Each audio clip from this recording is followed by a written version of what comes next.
नमस्कार. हंकारी सरांचं इथं चंदूरमध्ये आगमन झालेलं आहे.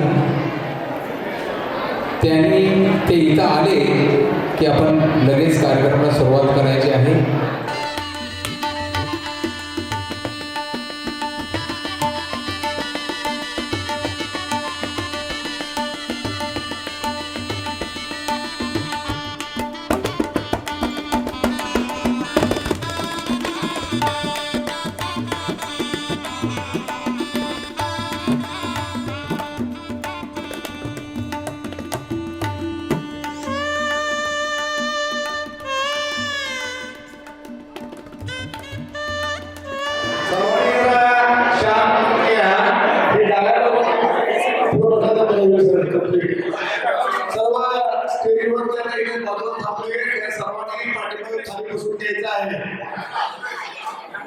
सर्व चंदूरमधील भाविक बंधू या ठिकाणी सर्वांनी आलेले आहे.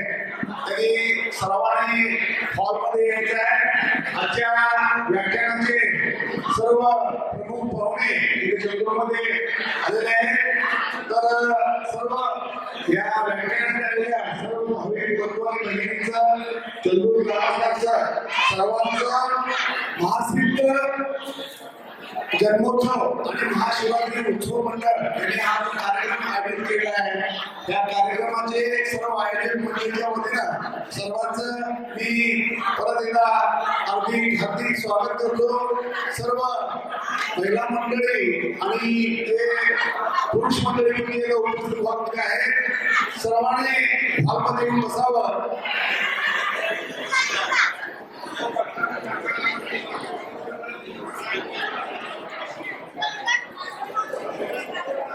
तर सर्वप्रथम आज आपल्या इथं हा जो कार्यक्रम आयोजित केलेला आहे, वसंत बाबूराव हंकारे म्हणून एक कसबाई टिळकचे एक व्याख्याते आहेत आणि त्यांच्या या कार्यक्रमासाठी तिथं खास करून व्याख्यान उपस्थित असलेले आपल्या गावचे तरुण उद्योगपती, त्याचबरोबर चांगल्या पद्धतीचं समाज प्रबोधनाचं व्याख्यानाचं अंग असलेले आमचे सहकारी राजू मलकापुरे, त्याप्रमाणे तिथं खास करून उपस्थित असलेले दैनिक तरुणभारतचे संपादक, आपल्या गावाचे रुईचे चांगले नावाजलेले पत्रकार, 30 वर्षे या पत्रकारितेमध्ये ज्याचं नाव आहे ते माननीय संजय फूल, त्याचबरोबर आमचे सहकारी आणि तालुका पंचायत समितीचे माजी सभापती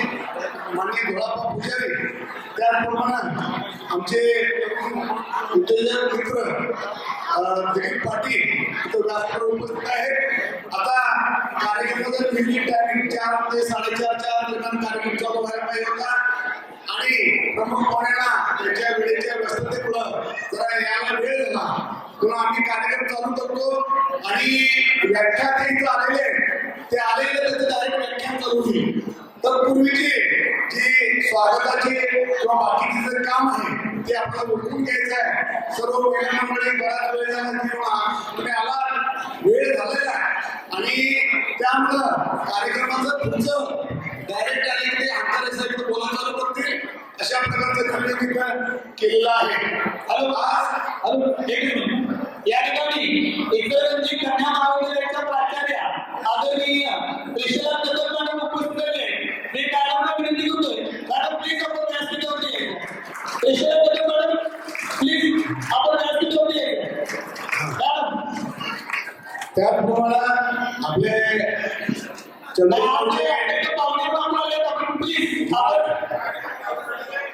माननीय त्रिशला कदम मॅडम प्राचार्य विवेकानंद कॉलेज, त्यानंतर आपल्या गावातले दत्त कार्यालयाचे संचालक आणि माजी सरपंच माननीय रघुनाथ देवगुंडा पाटील यांनी इथं व्यासपीठावर यायचं आहे. माननीय रघुनाथ देवगुंडा पाटील व्यासपीठावर यायचं. या चंदूरच्या महासिद्ध मंदिराला फार मोठी अशी पार्श्वभूमी या आपल्या गावाला पण आहे आणि या गावाच्या देवाला पण आहे.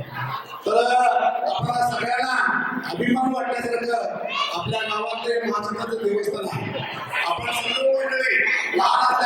सांगतो चंद्रपूरला नवरात्रोत्सवाचा दसऱ्याचा जो कार्यक्रम आहे त्या कार्यक्रमामध्ये संपूर्ण गाव सर्वनिवासी होत असतात. त्याचबरोबर तिथला आपला जो याचा कार्यक्रम आहे गौरी पूजनाचा कार्यक्रम आहे तोही त्या सर्व तालुक्यामध्ये उल्लेखनीय असा कार्यक्रम आहे.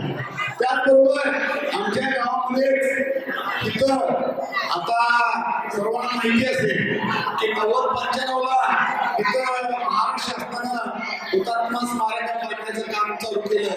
परंतु त्याच्यापूर्वीच 1968-1970ला त्या काळातले आमच्या गावचे सरपंच भाऊसाहेब पाटील आणि त्याचे सर्व सहकारी त्या काळात चंदूरमध्ये सैनिक बांधून त्या गावातलं जे आगळं वेगळं कोण आहे ते आपल्या गावाला विशेष प्रदर्शन केलेलं आहे. मला आम्हाला चंदूरगावच्या सर्व लोकांचा तिथं अभिमान आहे. हे माझं देवस्थान पूर्ण ग्रामदैवत आहे. त्या ग्रामदैवताचं महत्व वाढण्यासाठी वेगवेगळ्या प्रकारे हे सर्व भक्त मंडळी गावातील प्रमुख मंडळी तिथं काम करत असतात. 1968-70 साली त्या इथंच हे त्यावेळेला समाज मंदिराचा फंड यायचा चालू व्हायचा होता. बऱ्याच गावांनी देवळं बंद झाली. ह्या गावातलं अभिमान वाटण्याचा आपला जो महाराष्ट्राचा मंडप आहे हा मंडप त्यावेळेला गुरुचार्य पुजारी असतील, लोखंड पाटील असतील, धुळापचा आरदले, दादू गावडे त्या सर्व मंडळींनी हा लोकवर्गणीनं आपला इथला एक मंडप त्यांनी बांधलेला आहे. त्यांची परंपरा म्हणून आपले आताची जी तरुण पिढी आहे त्या तरुण पिढीमध्ये वेगवेगळ्या प्रकारची व्याख्यानं घेणं किंवा पूर्वी 10 वर्षापूर्वी या मासिकाला कधीतरी भंडाऱ्याच्या वेळेला आणि यात्रेमध्ये अभिषेक असायचा. ते अभिषेकाचं सुरुवात करताना काही ठराविक मंडळींनी प्रत्येक रविवारी अभिषेक चालू केला आणि अभिषेक चालू केल्यानंतर त्यावेळेला कोण आपलं फक्त कळायचे ज्यावेळी मिळत नाही त्यावेळी घालून बाबा असं म्हणून काही मंडळी भेटली आणि हे सर्व तरुण पोरांनी हे अभिषेक मंडळ चांगल्या पद्धतीने कामकाज केल्यामुळं आज एका रविवारी प्रत्येक रविवारी जवळजवळ 10, 15, 20 वेळे अभिषेक होत असतात. आणि नवरात्रोत्सवामध्ये व्याख्यानमाला असतात, देवी जयंतीमध्ये व्याख्यानमाला असतात आणि याचा लाभ आपले सर्व मंडळी घेत असतात. त्याचाच एक भाग म्हणून आज इथं आपल्याकडे एक 2 विषयासाठी तिथे व्याख्यान बोलवलं आहे की तुम्हाला सर्वांना माहिती आहे गावाकडलं ज्ञान आलं, विज्ञान आलं आणि त्यातून प्रगती आली. गावातील लोकांना भौतिक साधने भरपूर झाली, कारखाने भरपूर झाले. सर्वांनी आनंदाला जगण्यासाठी म्हणून आनंदाचे मार्ग काय आहे ते भौतिक आहे काय मनावर अवलंबून आहे त्या सर्वांसाठी म्हणून एक ह्या लोकांना पुढे व्हावा त्यासाठी म्हणून चला जगूया आनंदाने. आणि दुसरी गोष्ट आनंदाला जगायचं म्हटलं माणूस आनंदी गावा राहतो. त्याचं आरोग्य चांगलं असतं, त्याच्या घरातली मुलं चांगली असली, त्याच्या घरातली मुली चांगली असत्या, आई वडिलांचा ऐकणारे असत्या तरच त्या घरातलं जे सुख आहे ते सुख चांगलं राहतंय. म्हणून आजचे 2 विषय फार महत्वाचे आहेत. चला जगूया आनंदाने आणि आनंदाला जगण्यासाठी तुम्ही तुमचा स्वतःचा बाप समजून घ्यावा. अशा हेतूनं बाप समजून घेताना हे 2 विषय फार महत्वाचे विषय आज आपल्याकडे घेऊन येणार आहेत. ते वसंत बाबूराव हंकारे म्हणून आहे. तर वसंत बाबूराव हंकारे हे जे आहे हे आपल्या इथे कसबेट गिरज सांगली जिल्ह्यामधलं गाव आहे. त्या गावामध्ये जे व्याख्याते आहेत ते त्यांचं जे शिक्षण आहे सूक्ष्म विद्या विशारद BFA सूक्ष्म विद्या विशारदमध्ये काय त्याच्यामध्ये भरतनाट्यम आणि जे कला आहे विविध कला ह्याच्यावरती ते मास्टर आहेत आणि त्यांचं त्या 2 विषयावर त्यांनी काम करत असतानाच त्याच्याबरोबर त्यांनी शिक्षण घेतलेलं आहे. एक सूक्ष्म विद्या विशारद भरतनाट्य कलाकृती त्याचबरोबर नाट्यकला हे नृत्यकला या दोन्हीमध्ये त्याचं हात केला आहे.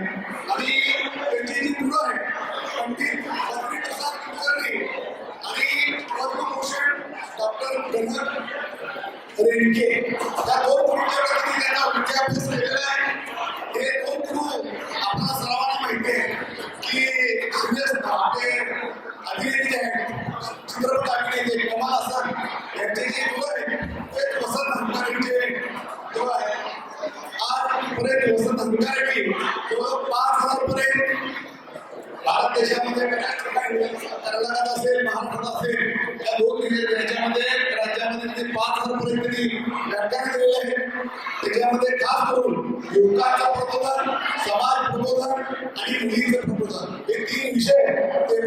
प्रामुख्याने घेत असतात. त्याच्याबरोबर तरी जवळ 10 पुस्तकं त्याच्यावर लिहिलेली आहे. त्याच्याबरोबर त्यांच्या जो अभ्यास आहे त्याच्या अभ्यासाची दखल म्हणून महाराष्ट्र शासनाला त्यांना छत्रपती पुरस्कार देऊन त्याचा गौरव केलेला आहे. आणि छत्रपती पुरस्काराबरोबर इतर जवळ 10 पेक्षा जास्त एवढे पुरस्कार त्यांना मिळालेले आहेत. आणि त्याच्या कार्याची दखल घेऊनच आपण जसं म्हणतो गाव चांगलं चालत असेल गावाची लोक पण चांगली पाहिजे. आणि जे गाव चालवणारं शासन आहे सरकार आहे ते सरकार पण चांगलं पाहिजे. त्यासाठी सरकारी अधिकाऱ्यांसाठी त्यांना प्रबोधन करण्याचं आणि त्यांचं जे जीवन आहे त्यांचं पण तणावमुक्त जीवन करण्याचं. जर अधिकारी तणावमुक्त राहिला तर त्यांचं सरकार चांगलं चालवतील, सरकारची सेवा चांगली करतील. त्या हिशोबाला महाराष्ट्र शासनानं त्यांना निवडणूक केली आहे की बऱ्याच शासकीय अधिकाऱ्यांना ते कधी तणावमुक्तीचं मार्गदर्शन शिबिर करतात. आणि हे आजचे आपले प्रमुख व्याख्याते इथे आलेले आहेत. आता त्यांनी आलेले व्याख्यान चालवणार आहे. माझ्याकडे त्याचा थोडा परिचयाचा कार्यक्रम होता आणि त्या परिचयाचा मी माझा छोटंसं मनोगत सांगतो. सुरुवातीला कार्यक्रमाच्या सांगतोय, अगोदर सांगतोय मी काही शिक्षक नाही. हा 3रा कार्यक्रम आहे आजचा. माझा राग विनाकारण तुमच्यावर निघेल. मी शिक्षक नाही. शिक्षकांना बंधन आहे. काय बंधन आहे? मुलांना मारायचं नाही. आलं लक्षात? सगळ्या महाराष्ट्रभर शासनाने नियम घालून दिलाय मुलांना मारायचं नाही. मुलांना काय कॉलेजच्या मुलांना सुद्धा मॅडम आले विचारा त्यांना मुलांना मार काय वाटेल ते करू दे, कसा वाटेल तसा नाच करू दे, मुलांना मारायचं नाही. आणि कुठल्या शिक्षकाने एखाद्या प्रामाणिकपणे आपल्या मुलासारखं जर मारलं तर ते कार्ट रडत ऐकलं जाते. मम्मी मम्मी मला मारलं. मम्मी लगेच फेरे लावली लावून पर्स घेऊन शाळेत हजर. शिक्षकांना जाब विचार कुणी मारलं माझ्या नवसाच्या दिवट्याला. लाड केलाय तुम्ही मुलांचं. आता सांगतोय मी शिक्षक नाही. जर मला तसं नाही वाटलं कार्यक्रम थांबवून खाली येणार. एका रपाट्यात जागेवर चटीवली वली. दुसरा पर्याय नसतोय माझ्याकडे. वली नाही झालं मागं बघायची 100% पिवळी. काल एकाला रपाटा घातलाय 5 अंगठ्या उचल्या. वली पिवळी एका वेळेला. चड्डी बदलायला तरी पाठवलं त्याला. आल्या लक्षात? पोरानो दीदी तू बसणार आहेस का पूर्ण वेळ? बसणार आहेस का? आजीला त्रास देणार आहेस मध्येच उठून रडून? बोल. इथं कोणी सुद्धा का चूक करायचं नाही. लहान मुलं रडायला लागली कृपा करून उचलायची आणि बाहेर घेऊन जायची. लाख कुठं तर बसायचं किंवा शांत झाले की परत यायचं. तिथंच त्याचं ते मुंडकं पिरगड, त्याचे चिमटे काढ, त्याच्या अंगावर टाकून आतनं त्याला मार, असलं काय करायचं नाही म्हणतात. पोरगं ते बारकाय मला 100% माहिती आहे. कार्यक्रम रंगात आला की नटणार आहे ते. उचलून घेऊन बाहेर जायचं. एकमेकीकडे बघत बसायचं नाही. कोणाचं बाळ रडायला लागलं सगळ्यांनी मागं वळून बघायचं नाही. मला कोणासाठी आणलाय? कोणासाठी आलोय? मी तुमच्यासाठी आलोय ना. मला बघत बसायचं 1 तास. आलं का लक्षात? काय माझे विचार पटले न पटले. आणि मैत्रीण माझ्या आधी आत्ताच आली तिला जागा पकडली होती ती काही करायचं नाही. आलं लक्षात? इकडची पोरं एक संयोजक पोरं जागा करायला लागली कोणतं थांबा रे. चला सगळे शांत राहा. इकडच्या कॅमेरा नीट सांगतोय परत एकदा सांगतोय. तिथली वांड वाटते मला. खाली उतरणार कॉर्डेज त्यासाठी ठेवलाय मी. खाली येऊन हाणत असते मी. 1 तास आता फक्त माझ्यासाठी थोडासा अर्धा पाऊण तास मला उशीर झाला त्याबद्दल मी माफी मागतो. खरं तर कार्यक्रमाच्या अगोदर अर्धा तास पोहोचणं हेच माझ्या तत्वामध्ये असतं. पण काही नैसर्गिक घटना घडतात ज्याला आपण थांबवू शकत नाही. आणि त्यामुळे मला सकाळपासून 1-2 तास डिले होत गेले. उशिरा होत गेला. पण आता एक अर्धा ते पाऊण तास मी उशीर आलोय त्याबद्दल मी पहिल्यांदा सगळ्यांचीच माफी मागतो. बहुजनांच्या अंधाऱ्यामृतप्राय जीवनात निर्भेट जगण्याचा सोनेरी किरण पसरणारे. वा व्यवस्थित साऊंड लागले ना. मी खाली जर उतरलो तर मॉनिटर फक्त माझ्या दिशेने फिरवायचे. खाली ठेवायचे माझ्या दिशेने फिरवायचे मॉनिटर. शांतपणे गपचूप. कारण ही गॅंग तू फिरवायला लागली तुझ्याकडे बघणार आहे. शांतपणे फिरवायचे. हे 2 पोरं तुम्ही काहीतरी मोठं काय बस केले खाली मरतेच काय पोरग उभा राहिलं तरी टोळा द्यायचा आहे अभिषेक हाणाय करून ती घालून देणार नाही तर बसवतात ते हात बाजूला बस केले तिकडे मरतोयच काय बस येतात बसून घ्या बहुजनांच्या अंधाऱ्यामुळे तब्राय जीवनात भेट चालण्याचा सोनेरी किरण पसरविणारे विजापूर जगात समोर निमूटपणे झोपणाऱ्या नामणाऱ्या बेलगाम सरंजामदारांच्या बेबंदशाही विरुद्ध आवाज उठवणारे सरंजामशाही बोलवंश परंपरांना नाकारून बहुजनांच्या अस्तित्वाचा झेंडा फडकवणारे कल्याणच्या मूल्याने सुभेदाराची सोन किंवा भेलवाडीच्या पाटलाची कन्या यांना मातृस्थानी लेखणारे 17व्या शतकात सरंजामशाही विरोधात वादळ उभे करणारे जनतेला बलिदानाची प्रेरणा देऊन बहुजनांचं स्वराज्य उभे करणारे महान रचनात्मक प्रतिभेचा गणपुरुष समर्पणशीलतेचे प्रतीक आणि प्रतीक मातृभूमीचे असे उपासक सूर्यकुलातील सर्वश्रेष्ठ पुरुष क्रांती पथकावरील सर्वश्रेष्ठ यात्री रणशीलतेचे मानदंड स्वराज्याचे संस्थापक शककर्ते युग प्रवर्तक छत्रपती शिवाजी महाराज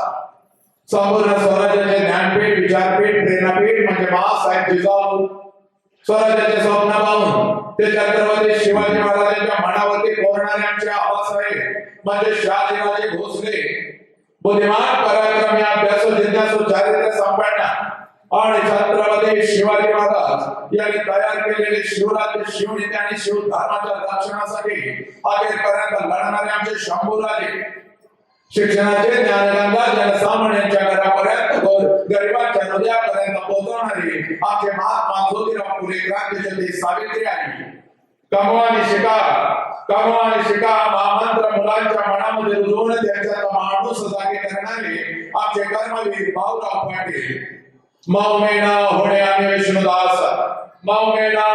विष्णुदास कठीण वज्रास भेदवायचे भले तर देव उदासीची लंगोटी नाताळाचे माध्य हनुकाठी अक्रांतिकारक विचार संपूर्ण विश्वाला देणारे जगद्गुरु संत तुकोबाराया हातामध्ये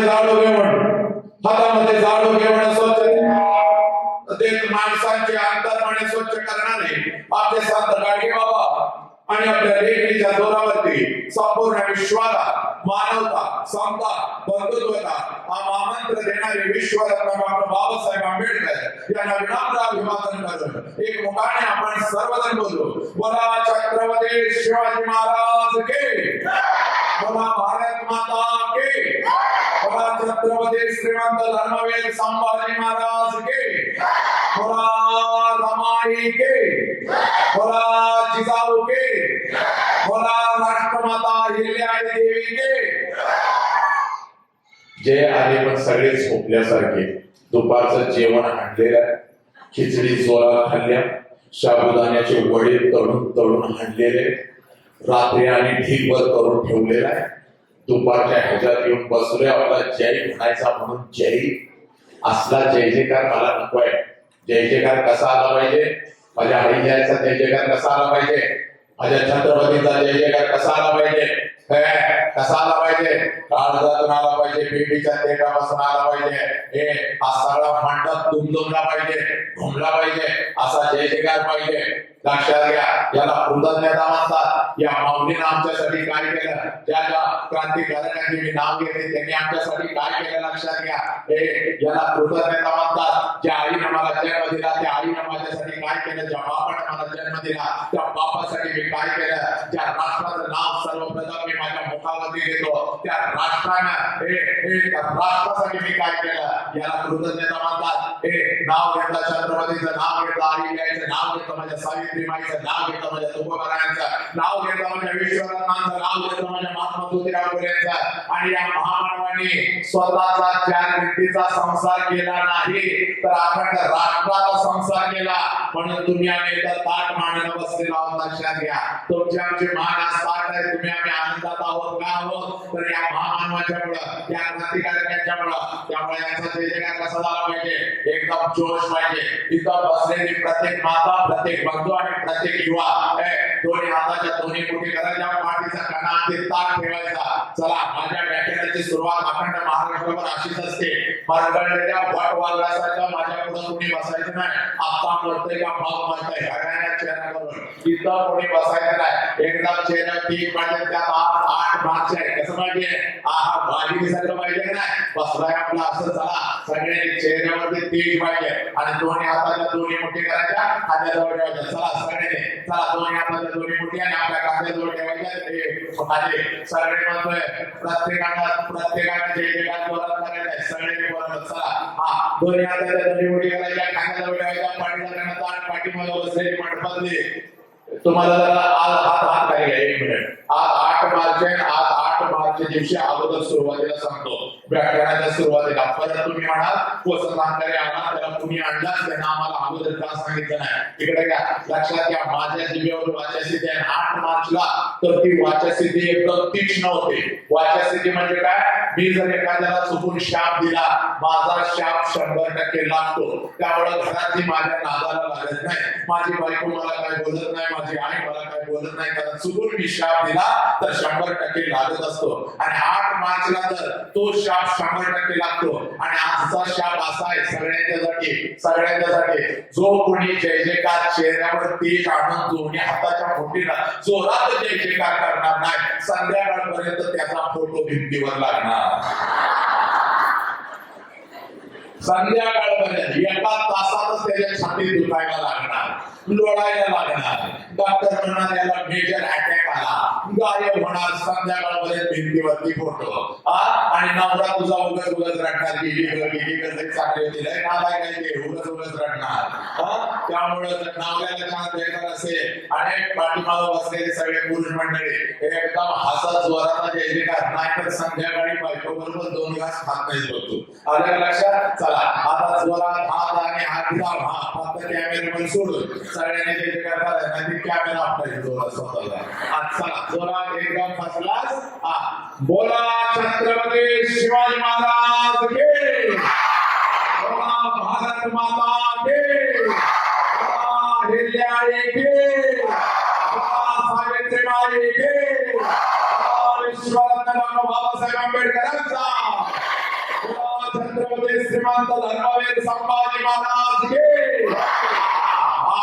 आता एकदम असंच आनंद. तुझ्या क्वार्टरचं काय झालं रे मध्येच? काय झालं तुझ्या क्वार्टरला? तुझ्या मुडक्यावर बसेल मी तुला सांगतोय. जर साऊंडला काय झालं तर मग तुझं काही खरं नाही. आता सांगतोय इकडे माझी साऊंड लावून घेतलेला ह्याला काय झालं? चला चला, आलं लक्षात? आता मातानो सगळ्यात अगोदर तुम्ही तुमच्यासाठी सांगतोय सगळ्यात भारी. आता कसा जोश आहे चेहऱ्यावर, असा जोश ठेवायचा. आणि आज 8 मार्च आहे. तुम्हाला काय वाटतं? फक्त वर्षाचा 1 दिवस 8 मार्च म्हणजे आमचा?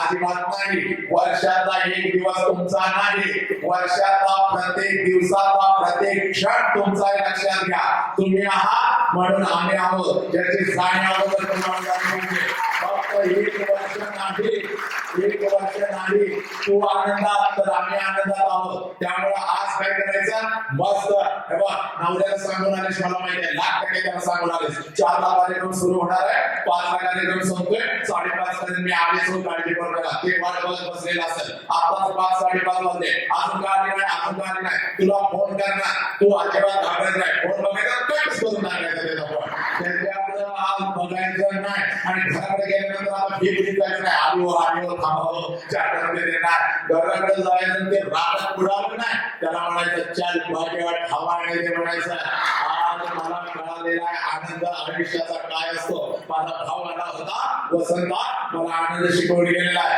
आणि जर बाजूला झाला नाही तर त्याला करायचं येस मेरिट डार्लिंग. डार्लिंग म्हणायचं परत नाही.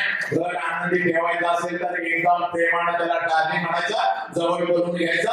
भगवंताने एवढी मोठी केस दिलेली आहे, कशाला दिली? का भुजडा बांधून काय पालन करायचं आहे का त्याच्यामध्ये? केस दिलेले सोडायचे, नवऱ्याला बघायचं, लाजायचं, गाठ करून फिरवायचे. दोन त्याच्या नाकात गेली पाहिजे, उलटच पडलं पाहिजे.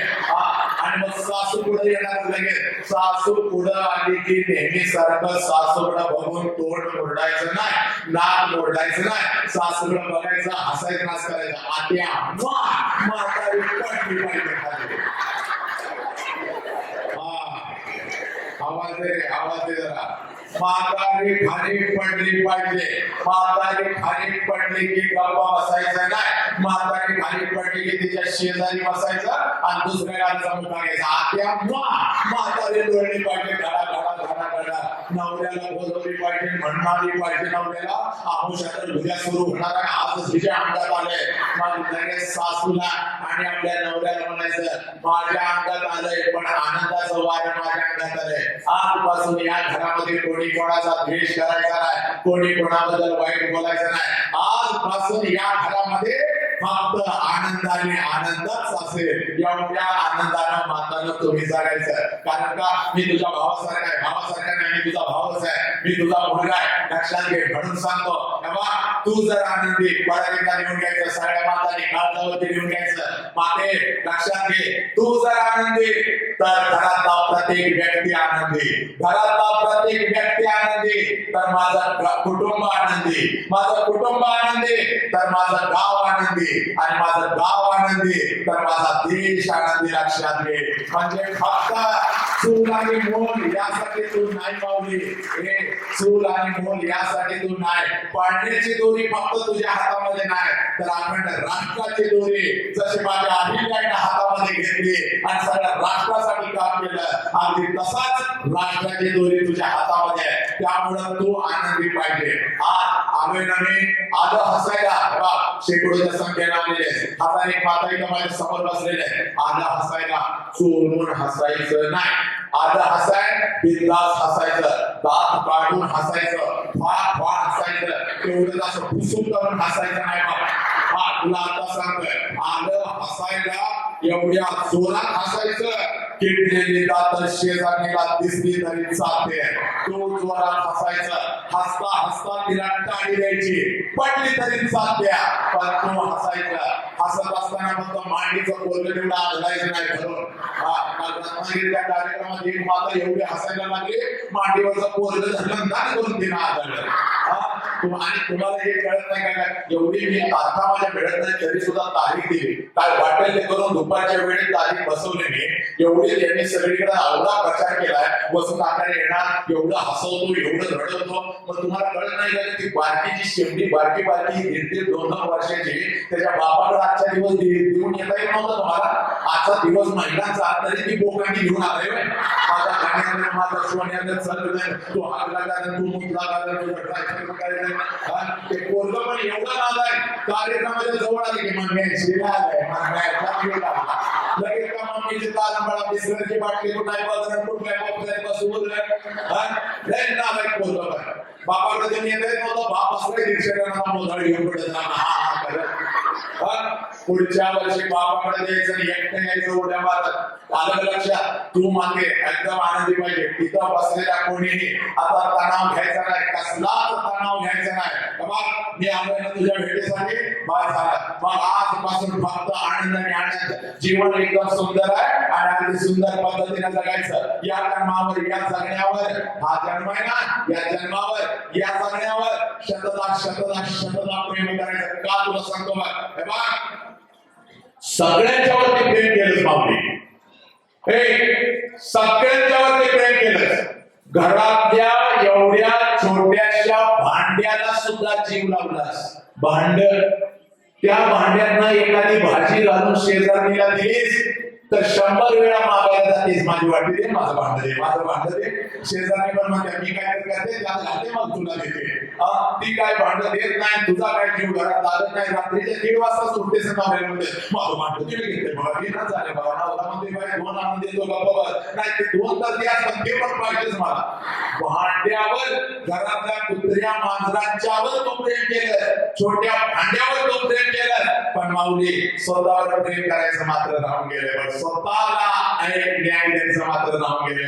आणि येणाऱ्या एका तासामध्ये स्वतःला न्याय द्यायचा, आनंदानं जगायचं. एवढ्या आनंदानं जगायचं, एवढ्या आनंदानं जगायचं. कुणाचीही आज काळजी करायची नाही. लहान लेकरांची तर तू अजिबात काळजी करू नकोस. लक्षात घे. मी आहे ना आता 1 तास मी तुझ्या समोर उभा राहिलो ना, तू काळजी यायची करू. कशी गप्प बसवली अखंड मंडपात लेकरं गप्प बसवली नाही का?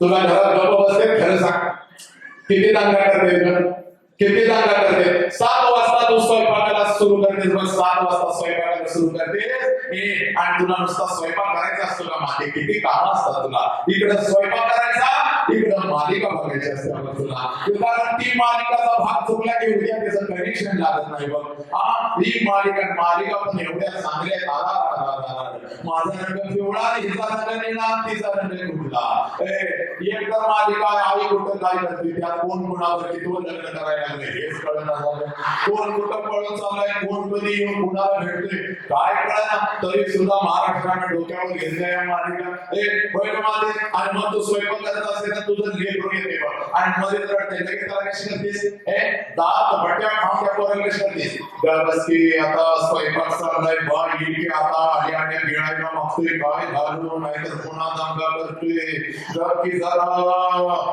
तरी पोरं काहीतरी करताय डब्याचं रागात फटक्यास बघ त्याला असा रपाटा घालत्यास आणि रपाटा घालत काय म्हणत्यास बाच्या वळणावर गेलायस नालाय काय माझा एक गुण तुझ्या दारा नाही बा असा नाही मला छळतोय तू पण बा सारखाच आहे बा नाही याचं बाहेर पोराला धरायचं घालायचं रपाटा आणि पोराला म्हणायचं आईच्या वळणावर गेलायस आई पण अशीच आईचं वळणावर गेलायस माझ्याकडे एक गुण नाही म्हातारीने याचं आपल्या आजीनं नातवाला बघायचं म्हणायचं आमच्या खानदानात असलं कोण नव्हतं तू कुठला जन्माला आलाय पोरांना कळलं नेमकं आम्ही मटेरियल कोण असत आहे नेमकं गेलोय कोणाच्या वळणावर इथून सुरुवात आहे लक्षात घ्या आपल्या आनंदाची आणि म्हणून तर माते आज समजावून सांगायला आलोय बाबा आज समजावून सांगायला आलो आई आणि म्हणत वसंत हाताने आला आणि खूप मन सोबत हसवून गेला फक्त मनोरंजन करून गेला असं होता कामा नाही बघ वसंत हंकारे आला आणि काळजाला थोडीशी आग लावून गेला माणसामधला माणूस जागा करून गेला आणि म्हणून सांगतोय पोरीनो इथं आलेलात ना आज तुझं वय 12 आहे बघ तुझं वय 15 आहे बघ तुझं वय 18 आहे बघ तू आज शाळेला जातेस बघ तू आता 12वीला गेलीस बघ तू आता कॉलेजला जातेस बघ सगळ्या पोरानं बाबाच्या उंची एवढी तुमची आता उंची झालेली आहे बाबाचं चप्पल तुम्हाला बसायला लागलेलं आहे बाबाच्या खांद्याला खांदा लावून आज तुम्ही समाजामध्ये फिरायला लागलेला आहे आई बा आज सांगायला लागलोय बघ तुला आई आणि बाप काय असतो आणि म्हणून सांगतोय बघ पोरी आज एक काम करायचं बघ हे बघ नेहमीच आईला स्वतःसाठी सगळं काही मागत असतेस बघ फक्त आज घरी जायचं आज 8 मार्च आहे बघ आज 8 मार्च आहे आज तुझ्या आईचा दिवस आहे खरं तर रोजचाच दिवस आईचा असतो रोज जर आई नाही उठली सकाळी आणि जर नाही झोपली सगळ्यात शेवटी संध्याकाळी तर आमचे संसार कधीच आनंदात राहू शकत नाही बघ माऊली रोज तू सकाळी अगोदर उठतेस सगळ्यात शेवटी तू झोपतेस म्हणून सगळे कुटुंबात आनंदात आहे बघ आनंदात जगतात बघ माते म्हणून सांगतोय या क्षणापासून प्रत्येक क्षण तू जगायचं आणि तुझ्या लेकरांना मी सांगतो बघ पोरीनो आज घरी जायचं आईला विचारायचं आई या आई माझ्या जन्माच्या वेळेला मला जन्म देत होती साथे त्या क्षणाला मला 9 महिने 9 दिवस उदरामध्ये ठेवलंच माऊली मला 9 महिने 9 दिवस तू उदरामध्ये ठेवलंच माऊली आणि ज्या क्षणाला माऊली तू मला जन्म देत होतीस आई त्यावेळेला तुला किती वेदना होत होत्या त्यावेळेला तुला किती वेदना होत होत्या एवढा प्रश्न फक्त तुम्ही तुमच्या आईला विचारा एवढा प्रश्न फक्त तुम्ही तुमच्या आईला विचारा पोराला त्या आईच्या मुखात ते शब्द विरून जातील बघा आईच्या मुखात ते शब्द विरून जातील त्या आईला कदाचित काहीच बोलता येणार नाही म्हणून मी सांगतो ज्या क्षणाला तू प्रश्न विचारशील त्यावेळेला त्या माऊलीच्या डोळ्यामध्ये फक्त खर्च करून पाणी येईल कारण पोरानो या विश्वामध्ये किती तर आई आणि आपल्या लेकरांना जन्म देताना शेवटचा श्वास घेतलेला आहे मग एवढ्या मरण यातना त्या माऊलीला तुझ्या जन्माच्या वेळेला होत असतात ते हंबरडा पडत असते तरी सुद्धा एवढ्या वेदना ती सहन करते का सहन करते पोरा हे पोरी याचा विचार कधी केलास का त्या वेदना एवढ्यासाठी ती सहन करते कारण तुझ्या जन्मामुळे त्या बिचारीला त्या माऊलीला आई पण येणार असतं लक्षात घे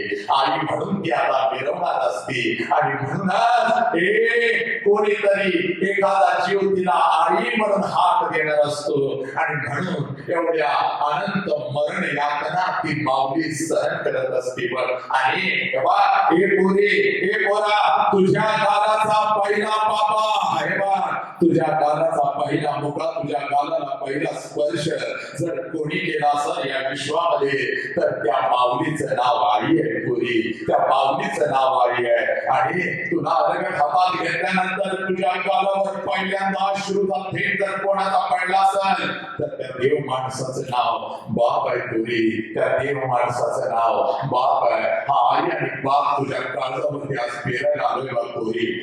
हा आई आणि बाप तुझ्या काळजावरती पेरायला आलोय आणि म्हणून सांगतोय हे पुरीनो आज तू कोण आहे याची तुला जाणीव झाली पाहिजे. बघ इकडे बघ, ज्या आईच्या पोटी तू जन्म घेतलास, त्या बापाच्या पोटी तू जन्म घेतलास, ती आई आणि ते बाप तुला जर समजावून सांगायचे असेल तर अगोदर तू कोण आहे याची जाणीव तुला पुरी झाली पाहिजे. बघ आणि म्हणून तुला सांगतोय बघ पुरी, तू कोण आहे लक्षात ठेव. बाप तुझी आज तुला ओळख करून देतो.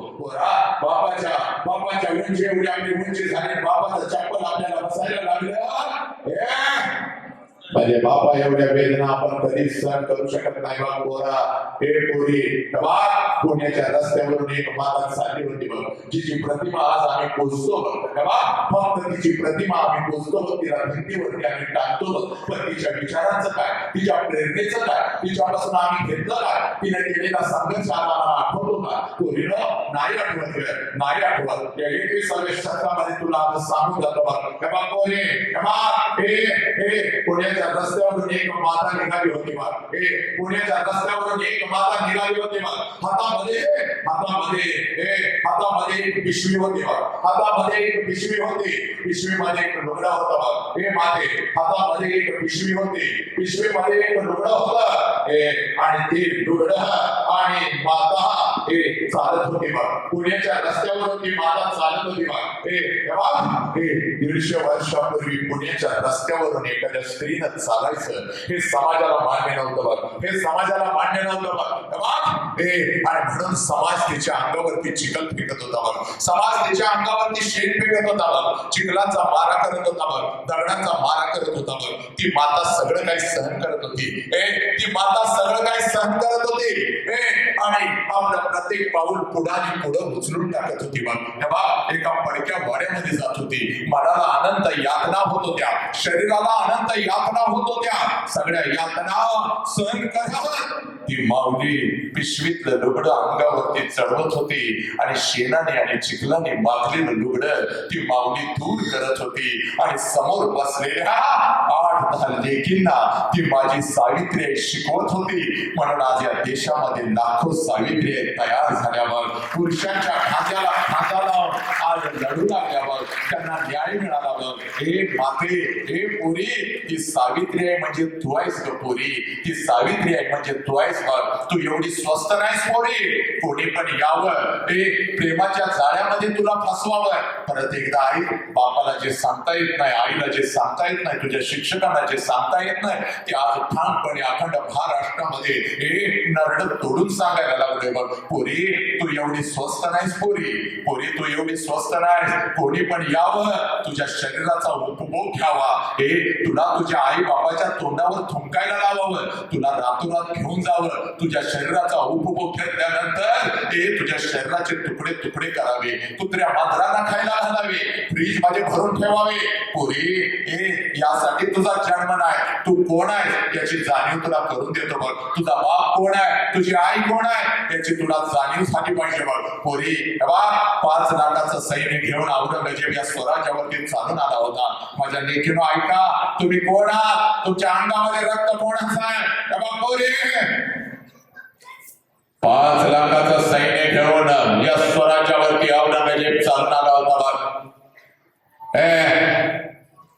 छत्रपती शिवाजी राजे निघून गेले, राजाराम महाराज निघून गेले, संभाजी राजांचं बलिदान झालेलं होतं आणि औरंगजेबास वाटलं आता हे स्वराज्य मास आहे. पण नाही पोरीनो, एक रणचंडिका उठली, हातामध्ये तलवार घेतली, घोड्यावरती स्वार झाली आणि स्वराज्य घ्यायला आलेल्या औरंगजेबाला शेवटचा श्वास याच मागेत सोडायला लावला. तिचं नाव तारा राणी आहे. आणि ती तारा राणी म्हणजे तू आहेस पोरी, ती तारा राणी म्हणजे तू आहेस पोरी. हे पोरी, तुझा बाप म्हणजे एक वाघ आहे वाघ. हे वाघ, तुझा बाप म्हणजे एक वाघ आहे पोरी. तुझी आई म्हणजे एक वाघीण आहे पोरी. तुझा तुझी आई म्हणजे एक वाघीण आहे पोरी, आणि एका वाघाच्या आणि एका वाघिणीच्या पोटी तुझ्यासारख्या वाघिणीनं जन्म घेतलाय पोरी. तू एवढी स्वस्त नाहीस पोरी. कोणीही यावं तुला प्रेमाच्या जाळ्यामध्ये फसवावं, तुझ्या आई वडिलांच्या तोंडावर तुला तुंकायला लावावं. ए पोरा, बापा एवढे वंचे झाले, बापाचा चप्पल बसायला लागला म्हणजे बापा एवढ्या वेदना तू कधी सहन करू शकत नाहीस पोरा.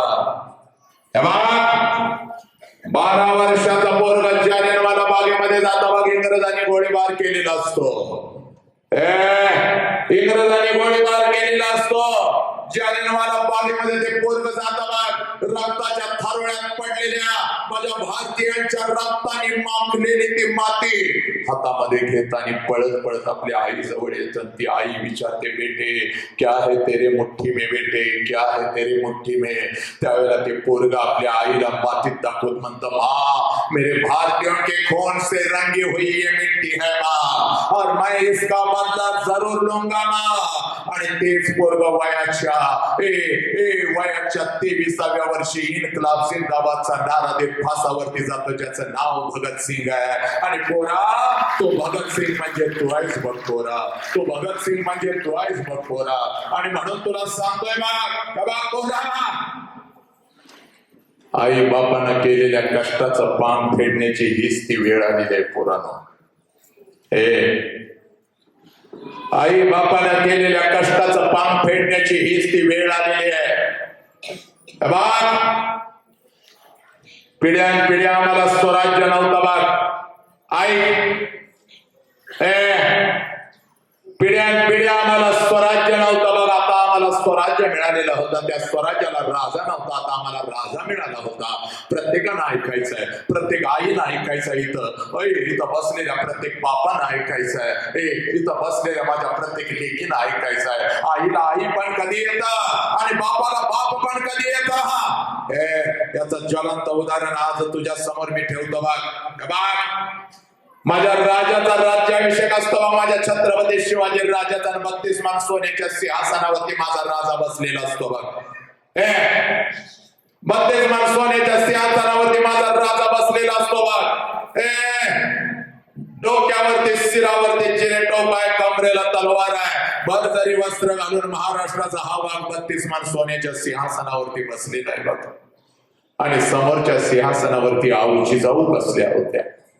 आऊजी जाऊनचे डोळे भरून आले, याच लेकराला मी जन्म दिला आणि हे लेकरू आज 32 मान सोन्याच्या सिंहासनावरती स्वतःच्या कर्तृत्वानं बसलं.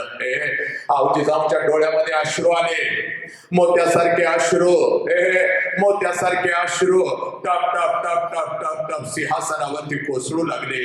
आणि माझी आऊजी जाऊ उठल्या, माझी आऊजी जाऊ उठल्या, आपल्या सिंहासनावरून उठल्या आणि धावत धावत धावत धावत राजांच्या दिशेने धावू लागल्या. माझ्या राजाने बघितलं, आऊसाहेब काय करतायत. माझ्या राजाने बघितलं, आऊसाहेब काय करतायत, आमच्या दिशेने येत आहेत. आऊसाहेबांच्या डोळ्यामध्ये पाणी आहे. माझा राजा आपल्या सिंहासनावर उठला बघ माते. पळत पळत आऊसाहेबांच्या जवळ आला, आऊसाहेबांना मुजरा घातला, आऊसाहेबांना मुजरा घातला आणि आपलं मस्तक आऊसाहेबांच्या चरणावरती ठेवत माझा राजा आऊसाहेबांना म्हणतो, आऊसाहेब आपण काय न केलं आऊसाहेब, आम्हाला हुकम दिला असता तर आम्ही आलो असतो. आऊसाहेब आपण काय न केलं. त्यावेळेला माझे आऊसाहेब राजाला म्हणते, राज एक मागणं आहे, राजा मागू का राज, राज एक मागणं आहे, राजा मागू का राज. त्यावेळेला माझा राजा आऊसाहेबांना म्हणतो, आऊसाहेब 9 महिने 9 दिवस आपण आम्हास उदरात ठेवलं नसतं, आमच्यावर संस्कार केले नसते तर हा छत्रपती शिवाजी राजा कधीच 32 मान सोन्याच्या सिंहासनावरती बसू शकला नसता. आऊसाहेब फक्त हुकुम करा, आऊसाहेब फक्त हुकुम करा. त्यावेळेला माझे आऊसाहेब राजांना जवळ घेत म्हणते, राज एकच मागणं आहे, राज एकच मागणं आहे राजा, पुढचा जन्म सुद्धा राजा आपण आमच्याच पोटी घ्यावा. राज एकच मागणं आहे, पुढचा जन्म सुद्धा आपण आमच्याच पोटी घ्यावा. त्यावेळेला छत्रपती शिवाजी राजा आऊजी जाऊन मिठी मारत म्हणतो, आऊसाहेब फक्त पुढचाच जन्म नाही आहो साहेब. जोपर्यंत आम्हाला मानव धर्म मिळेल तोपर्यंत आम्हाला आपल्याच पोटी जन्म घ्यायचा आहे आहो साहेब. पुत्र व्हावा ऐसा गुंडा ज्याचा तिन्ही लोकी झेंडा, पुत्र व्हावा ऐसा गुंडा ज्याचा तिन्ही लोकी झेंडा. ए पोरानो, ए तरुणानो, आज तुझं वय कितीही असू दे, मी फक्त तुला सांगतो बघ, आई बापाच्या कष्टाचं पान फेडण्याची हीच ती वेळ आलेली आहे बघ. आई बापाच्या कष्टाचं पान फेडण्याची हीच ती वेळ आलेली आहे. स्वतःच्या कर्तृत्वावरती एवढा मोठा हो, स्वतःच्या संघर्षावरती एवढा मोठा हो. तुझ्या आई बापानं तुझ्या गालावरून हात फिरवत तुला म्हटलं पाहिजे, पोरा पुढचा जन्म आमच्या दोघांच्याच पोटी घे रे पोरा, पुढचा जन्म आमच्या दोघांच्याच पोटी घे. हे पोरानो, एवढं कर्तृत्व आज तुम्हाला सिद्ध करायचंय, एवढं कर्तृत्व आज तुम्हाला तुमच्या आई बापांना दाखवायचं आहे. आणि तोच आई आणि तोच बाप सांगायला तुला आलोय बघ. पोरा, एक प्रश्न फक्त आपल्या आईला जाऊन विचारायचा. संयोजकांना विनंती आहे, जिथं जिथं लहान मुलं बोलत असतील तिथं तिथं जाऊन त्यांना गप्प करा, कोणाला उठून देऊ नका प्लीज, नाही तर मी कार्यक्रम थांबवेल. प्लीज ही मागं बाहेर बोलतात ही सगळी थांबा. 1-2-4 संयोजक जा, 4-5 पोरं जिथं जिथं लहान मुलं बोलतायत तेवढे हाकलून द्या प्लीज. आणि म्हणून मातानो, म्हणून पोरानो, आज हात जोडून तुम्हाला सांगतो पोरानो, आज घरी जायचं ना आईला एक प्रश्न विचारायचा बा. आज घरी जायचा आणि आपल्या आईला एक प्रश्न विचारायचा बघ. जो प्रश्न कधीच तिला कोणी विचारला नाही पोरा. तुला सांगू का? हे बघ, लग्नानंतर फक्त 1 वर्ष स्वतःसाठी ती माऊली जगली असेल बघ. हे बघ, लग्नानंतर फक्त 1 वर्ष ती माऊली स्वतःसाठी जगली असेल. पण जसा तुझा जन्म झाला पोरा, तिच्या आनंदाला तिनं आग लावली, तिचा आनंद तिनं स्वतःमध्ये गाळून घेतला आणि ती माऊली फक्त पोरानं तुमच्यासाठी जगू लागली. तुमचं सुख हेच तिचं सुख झालं, कुटुंबातल्या प्रत्येक व्यक्तीचं सुख हे तिचं सुख झालं आणि तिच्या सुखाला तिनं आग लावली. त्या आईकडं आज जायचं बघ आणि पोरा एक प्रश्न विचारायचा. या प्रश्नाच्या तळाला लपलेला आहे बा तुझा बाप, या प्रश्नाच्या तळाला लपलेली आहे बा तुझी आई. म्हणून आज जायचं बघ आणि आपल्या आईला एक प्रश्न विचारायचा. आई, आज माझं वय 25 वर्षाचं आहे आई. हे आई, आज माझं वय 25 वर्षाचं आहे आई. ज्या वेळेला मी 1 वर्षाची होते आई, म्हणजे जवळजवळ 24-25 वर्षापूर्वी. पोरानो, हा प्रश्न नक्कीच त्या मातेला विचारा. आई, 25 वर्षापूर्वी तू महिन्यातून 4-4 वेळेला तुझ्या माहेरी जात होतीस आई. आई, 25 वर्षापूर्वी महिन्यातून 4-4 वेळेला तू तुझ्या माहेरी जात होतीस आई. तुझ्या आईला भेटायला, तुझ्या वडिलांना भेटायला, तुझ्या भावाला भेटायला. लहानपणीच तुझं घर तुझं बघायला तू महिन्यातून 4-4 वेळेला माहेरी जात होतीस आई.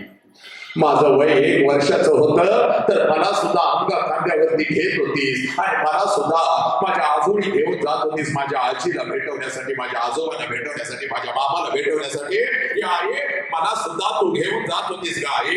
या आई, 25 वर्षापूर्वी महिन्यातून 4-4 वेळेला तू तुझ्या माहेरी जात होतीस आई. पण आता 25 वर्षानंतर वर्षातून एकदा सुद्धा तू तुझ्या माहेरी जात नाहीस का आई? का ग आई, का? हे आई, महिन्यातून 4-4 वेळेला माहेरी जाणारी माझी आई आता वर्षातून एकदा सुद्धा जात नाही का ग आई? ए पोरीनो, एवढा प्रश्न फक्त तुम्ही तुमच्या आईला विचारा. एवढा प्रश्न फक्त तुम्ही तुमच्या आईला विचारा. आईच्या डोळ्यामध्ये टच करून पाणी येईल पण पोरा. कदाचित हंबरडा फोडून ती तुला मिठी मारेल, कारण हे खरं आहे. होय, 25 वर्षापूर्वी तुझी आई महिन्यातून 4-4 वेळेला जात होती तिच्या माहेरी, पण आता ती वर्षातून एकदा सुद्धा जात नाही. ती आई तुला मिठी मारेल, ती आई तुला मिठी मारेल, ती आई तुला म्हणाल खरं आहे पोरा, खरं आहे, खरं आहे. महिन्यातून 4-4 वेळेला 25 वर्षापूर्वी मी जात होते बघ माझ्या आईला भेटायला, माझ्या बापाला भेटायला, माझ्या भावाला भेटायला, माझं माहेरचं घर बघायला. ज्या घरामध्ये मी फुलपाखरासारखी बागडत होती ती घर बघायला मी जात होते. तू 1 वर्षाची होतीस पोरी, तुला सुद्धा अंगा खांद्यावरती घेऊन खेळवत तुला सुद्धा घेऊन जात होते. तुझ्या आजीला, तुझ्या आजोबांना भेटवण्यासाठी, तुझ्या मामाला भेटवण्यासाठी, तुझं आजोळचं घर तुला दाखवण्यासाठी जात होते पोरी, जात होते. पण आता वर्षातून मी एकदा सुद्धा जात नाही. खरं 25 वर्षापूर्वी जेव्हा माहेरी जात होते आणि एसटीतून खाली उतरत होते ना ग, गावाच्या चौकामध्ये घराच्या दिशेने पळतच सुटत होते. कधी एकदाची आई समोर येते ना, आईला कधी एकदाची मिठी मारते, कधी एकदाचा बाप माझ्या समोर येतो आणि कधी एकदाची बापाला कडकडून मिठी मारते. कधी एकदाचा भाऊ माझ्या समोर येतो, कधी एकदाचा भाऊ माझ्या समोर येतो आणि भावाला मी कडकडून मिठी मारते. पोरी एसटीतून उतरल्यानंतर पळत धावत घराच्या दिशेने पळत होते बघ. हरणासारखी पावलं उचलत होती बघ. आणि नजरेच्या टप्प्यामध्ये अगोदर माझं घर यायचं बघ. घराच्या अगोदर घराच्या समोरचं अंगण मला दिसायचं.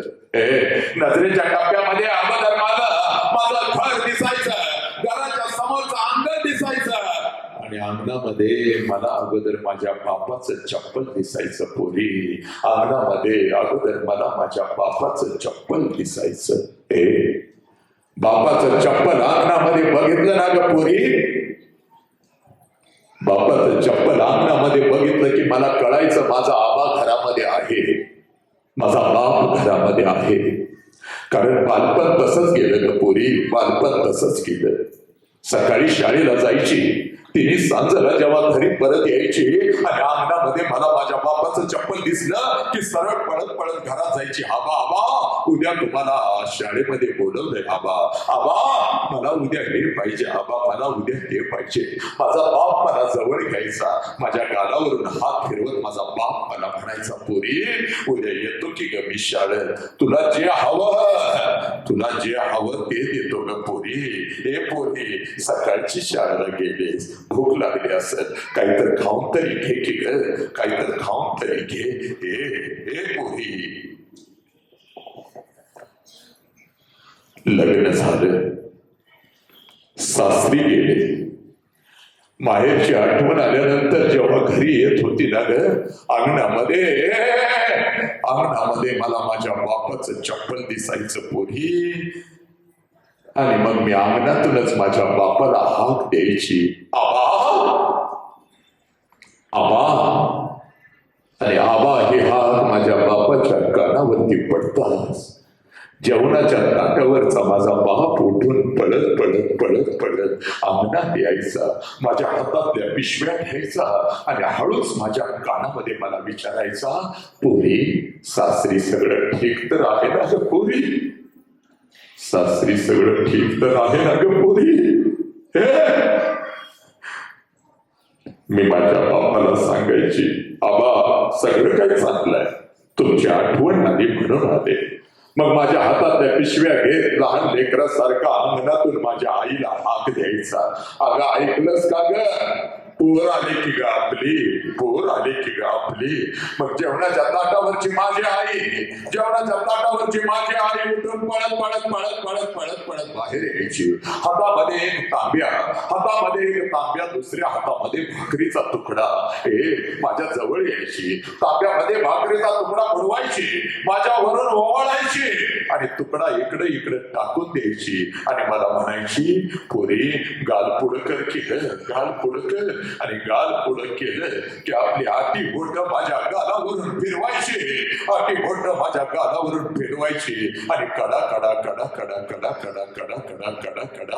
आपल्या कपाळावरती मोडायची आणि मला म्हणायची, पोरी चल की ग घरा, पोरी चल की ग घरा.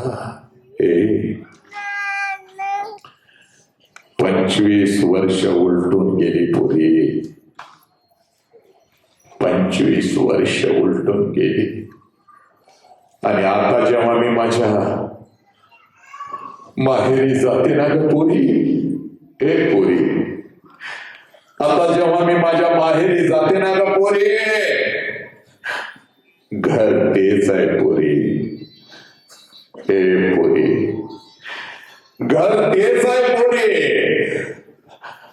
अंगण सुद्धा तेच आहे पोरी, पण त्या अंगणामध्ये मला माझ्या बापाचं चप्पल दिसत नाही पोरी.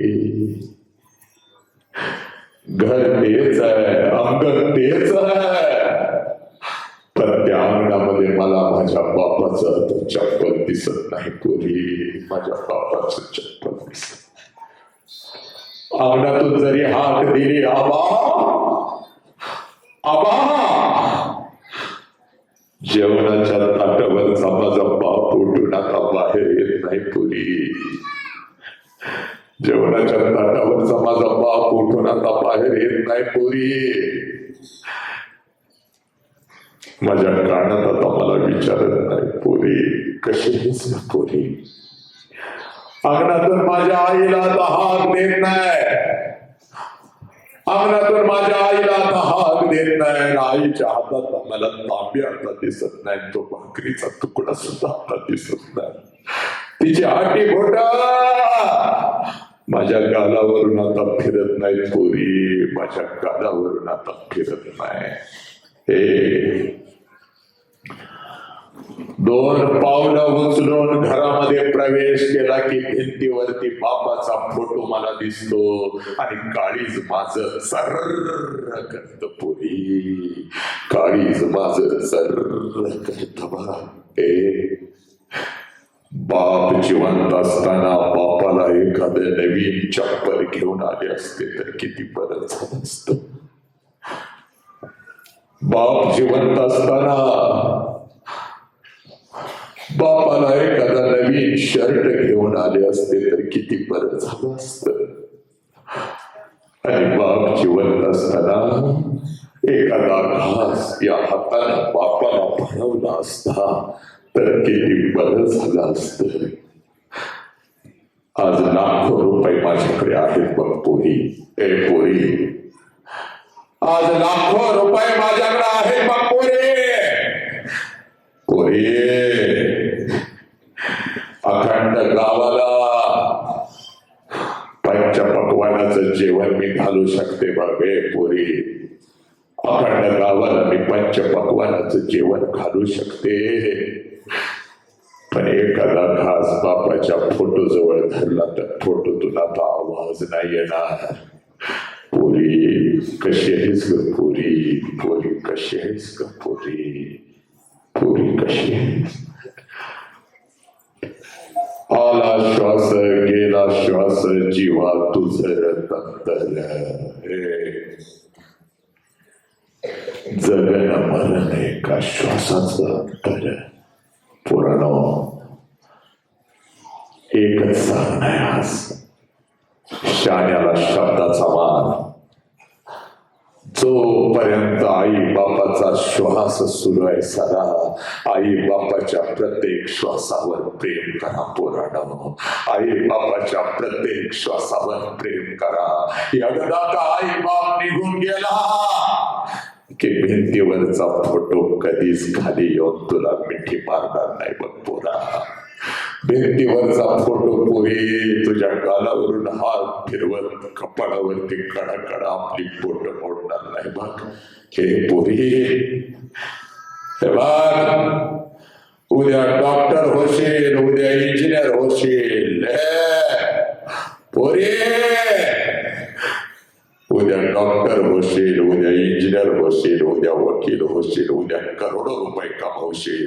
आणि ते करोडो रुपये त्या शिर्डी साईबाबाच्या चरणावर जरी ठेवलेस, ते करोडो रुपये त्या तिरुपतीच्या चरणावर जरी ठेवलेस, तरी तो शिर्डीचा साईबाबा आणि तो तिरुपती तुझा गेलेला पाप तुला परत नाही आणून देऊ शकणार बघ पुरी, परत नाही आणून देऊ शकणार. म्हणून सांगताय बघ पुरी, तुझ्या तुझ्या आयुष्यामध्ये तुझा एकच देव आहे बघ, ज्या देवाचं नाव बाप आहे पुरी. आणि पोरा तुझ्या आयुष्यामध्ये तुझी एकच देवी आहे, ज्या देवीचं नाव आई आहे पुरी, ज्या देवीचं नाव आई आहे.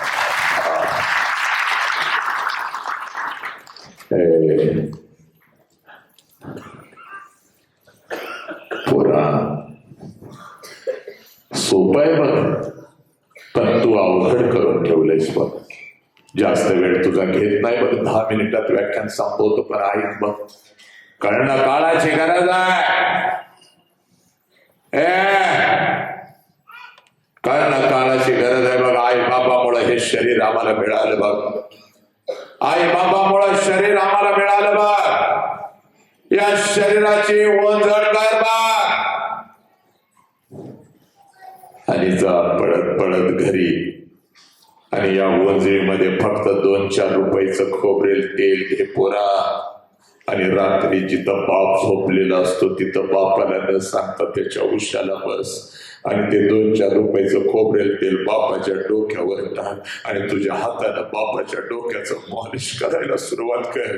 बापाच्या डोळ्यामध्ये घळलं करून पाणी येईल. बिचारा आयुष्यभर तुझ्यासाठी झिजणारा बाप उठून तुला कडकडून मिठी मारल, आणि जगातलं सर्वश्रेष्ठ सौंदर्य तुझ्या बापाच्या चेहऱ्यावरती असेल. पोरा तुला तिरुपतीला जायची गरज नाही र, तिथं जाऊन केस मुंडन करायची गरज नाही र, चालत तुला शिर्डीला जायची गरज नाही र, तुला संकष्टी धरायची गरज नाही र, आणि तुला उपवास तपास करायची गरज नाही. अरे घरामध्ये एक देव आहे, घरामध्ये एक देवी आहे, हेच तुला कळना झाली. आणि त्या मंदिरात ते दगडाचे देव काय तुला आशीर्वाद देणार रे? अरे जिवंत देवाला तू वेदना देतो साला, आणि मंदिरात त्या दगडांच्या देवासाठी लय लाखो रुपये खर्चून धावत जातोस. पोरा तुला तो देव पावणार तरी कसा रे? त्या मंदिरातला देव तुला तेव्हाच पावल ज्या वेळेला घरातल्या देवाला तू आनंद देशील, घरातल्या देवाच्या अगोदर तू सेवा करशील. ज्या देवाचं नाव बाप आहे, ज्या देवीचं नाव आहे पुरी. हे आमचं आयुष्य आहे. मग आम्ही आमची पोरं अशी घडवतो का म्हातारो? आम्ही आमची पोरं अशी घडवतो का? आम्ही आमच्या पोरी अशी घडवतो का? माझ्या अहिल्याईनं काय केलं? डायरेक्ट पेशव्यांना आव्हान, पेशव्यांना आव्हान. आमच्या साम्राज्याकडे जर तिरक्या नजरेनं बघितलं तर हत्तीच्या पायाला बांधून धिंड काढण्यात येईल.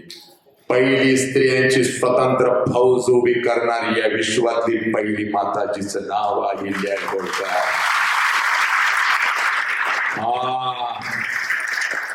होळकरांच्या घराण्याकडे जर तिरक्या नजरेनं कोणी बघितलं तर खबरदार.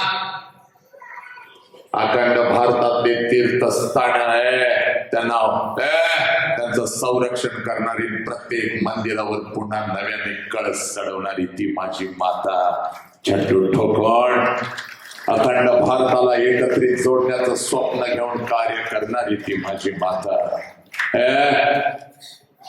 पोरीनो, एवढ्या स्वस्तात तुम्ही आई बापाला मान खाली घालायला लावता, कारण हा आई आणि हा बाप तुम्हाला कळाला नाही. नालायकांनो, हा आई आणि हा बाप तुम्हाला कळणं काळाची गरज आहे. फक्त वसंत हंकारे आला ना, आमचं मनोरंजन करून गेला ना, आम्ही झिम्मा फुगडी खेळली ना, आम्ही खूप आनंदामध्ये उड्या मारल्या, आणि आम्ही घरला गेलो ना, आम्हाला पैठणी मिळाली.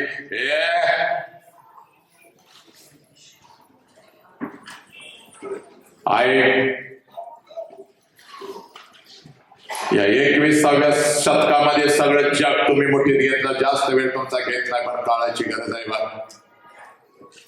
या 21व्या शतकामध्ये सगळं जग तुम्ही मुठीमध्ये घेतला.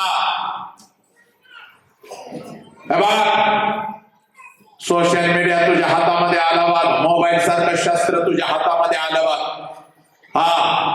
फेसबुक तुझ्या हातामध्ये आलं बघ, व्हॉट्सअप तुझ्या हातामध्ये आलं बघ, इंस्टाग्राम तुझ्या हातामध्ये आलं बघ. सगळं जग तो मुठीमध्ये घेतलंस पोरी. साता समुद्रापलीकडे अमेरिकेमध्ये काय चाललंय तुला इथं बसून कळतं बघ. हे बघ, साता समुद्रापलीकडे अमेरिकेमध्ये काय चाललंय तुला इथं बसून कळतं बघ. मुंबईमध्ये काय चाललंय तुला इथं बसून कळतं बघ. तुझा मित्र एखादा मैत्रीण एखादी दुसऱ्या शहरामध्ये किंवा गावात राहत असेल, त्याची तुला आठवण आली तर लगेच व्हिडिओ कॉल करतेस बघ आणि तासन तास तू गप्पा मारतेस बघ. तासन तास तू गप्पा मारतेस बघ. हे पोरी सगळं जग तुम्ही मोठीमध्ये घेतला. पण काल रात्री माझ्या आईला 102 ताप आला होता. हे काल रात्री माझ्या आईला 102 ताप आला होता आणि तो ताप अंगावर काढत त्या माऊलीनं मला शाळेसाठी डबा करून दिला. ही आई मात्र पोरानं तुम्ही विसरत चाललाय 21व्या शतकामध्ये. त्या माऊलीच्या अंगामध्ये 102 ताप असतो बघ. हे पोरा, त्या माऊलीच्या अंगामध्ये 102 ताप असतो बघ. तरी सुद्धा ती माऊली सकाळी उठते. कारण हे आई, तरी सुद्धा ती माऊली सकाळी उठते. कारण तिला कळतं जर आज मी अंथरुणावर पडून राहिले, आज जर मी अंथरुणावरती पडून राहिले तर दिवसभर माझं पोरग माझी पोरगी दुसऱ्याच्या डब्याकडे बघत बसेल. म्हणून ती माऊली सकाळी उठते आणि तुम्हाला अगोदर शाळेला डबा करून देते. आता त्या आईच्या भावना तुम्हाला कधीच कळाल्या. काल रात्रभर माझा बाप अंथरुणावरती तळमळत होता. काल रात्रभर माझा बाप अंथरुणावरती तळमळत होता. माझ्या बापाची कंबर दुखत होती, माझ्या बापाचं डोकं दुखत होतं. माझ्या बापाला रात्रभर झोप लागली नाही, तरी सुद्धा सकाळी उठून माझा बाप आमच्यासाठी शेतात कामाला गेला. हा बाप मात्र पोरीनं तुम्ही विसरत चालला. सगळ्या जगाची तुम्हाला माहिती आहे बघ. सगळ्या जगाची तुम्हाला माहिती आहे. अमिताभ बच्चनच्या नातीचं नाव काय तुम्हाला माहिती आहे बघ. कोणता हिरो कोणत्या हिरोईन बरोबर लग्न करणार, कोणत्या हिरोचं कोणत्या हिरोईनवर प्रेम आहे, कोणत्या क्रिकेट टीमनं किती रना काढल्या, कोणी कसा बॉल टाकला, सगळं तुम्हाला माहिती आहे. पण जो बाप माझ्यासाठी पावसामध्ये भिजला आयुष्यभर, जो बाप माझ्यासाठी थंडीमध्ये कुडकुडला आयुष्यभर, जो बाप माझ्यासाठी उन्हामध्ये तापला, जो बाप माझ्यासाठी नागडा उघडा राहिला पण माझ्या अंगावर ब्रँडेड कपडा चढवला, जो बाप माझ्यासाठी उपाशी राहिला पण मला पोट भरून अन्न खायला घातलं, हा बाप मात्र तुम्ही विसरत चालला पोरीनो. हा बाप मात्र तुम्ही विसरत चालला आहे. प्रत्येक श्वास एकच ध्यास. चला बाप समजावून घेऊया पोरांनो, चला आई समजावून घेऊया. बस अधिक काय सांगू. इथं बसलेल्या प्रत्येक पोरानं आज आईच्या कष्टाला न्याय द्यायचा आहे, बापाच्या कष्टाला न्याय द्यायचा आहे. पुत्र व्हावा ऐसा गुंडा जसा तिन्ही डोकी झेंडा.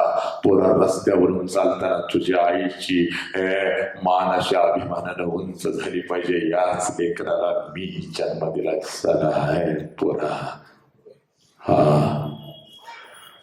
आई बापासाठी जगायचं आहे. ज्याला आई आणि बाप कळाला नाही, तुमची इंजिनिअरिंग आणि तुमची डॉक्टरची चुलीत घालायची का? बापाच्या उंची एवढी उंची झाल्यावर पोटामध्ये मावा घेताना रस्त्याने पचापचा थुकत फिरताना लाज वाटत नाही का पोरांना?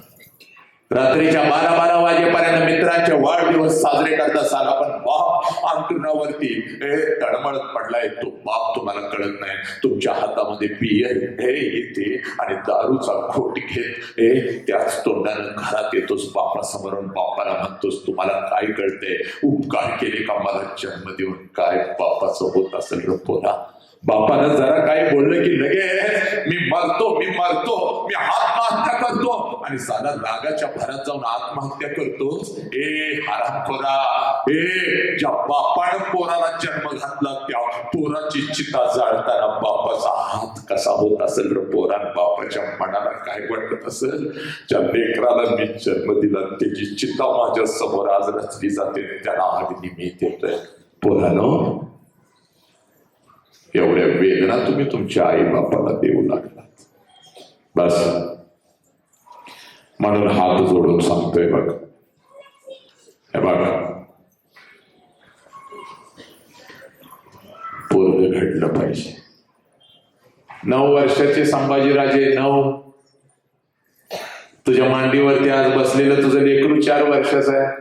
तुझ्या पुढे जरा बसलेलं खेळतंय ते पोरग 9 वर्षाचं आहे. जरा शाळेला जातंय ते 12 वर्षाचं आहे. जरा कॉलेजला चाललंय ते 18-20 वर्षाचं आहे. तुझी पोरं तशी आहेत का? मगापासून मी सांगतोय तुझं पोरग संभाजीराज आहे, तुझी पोरगी अहिल्या आहे, तुझी पोरगी झाशीची राणी आहे. मग खऱ्या अर्थानं आमची पोरं अशी आहेत का? याचा कुठं तर आढावा घ्या. पैठणी खेळायला पळत जाता, कोणाचा साखरपुडा आहे पळत जाता, कोणाच्या लग्नाला पळत जाता. पोरांचे आयुष्य घडवताना मात्र शाळेमध्ये पालक मिटिंगला तुम्ही कधीच जात नाही का ग मातानो? हा माझा प्रश्न आहे तुम्हाला. का मनोरंजन करण्यासाठी आणि आनंद लुटण्यासाठी 1000 वेळ तुम्ही पळता आणि लेकरू घडवण्यासाठी मात्र तुम्हाला वेळ नाही का ग मातानो? पोराला चांगला पैसा दिला, चांगली कपडे दिली, चांगली शाळा दिली म्हणजे तुमचं कर्तव्य संपलं का? ऐक, 1 मिनिटामध्ये इतिहासाच्या पानावरचं उदाहरण सांगतो आणि मी इथं थांबतो. ऐक माते, हे बघ, संभाजी माझा राजा बघ, हे बघ, 9 वर्ष वय, वर्ष 9, माझ्या राजाचं वय वर्ष 9 आहे बघ. आणि औरंगजेबाच्या 50व्या वाढदिवसानिमित्त छत्रपती शिवाजीराजे औरंगजेबाच्या भेटीस गेलेले असतात. हा इतिहास आहे, मी पूर्ण सांगत नाही, फक्त त्याचा संक्षिप्त वृत्तांत तुझ्या समोर ठेवतो बघ.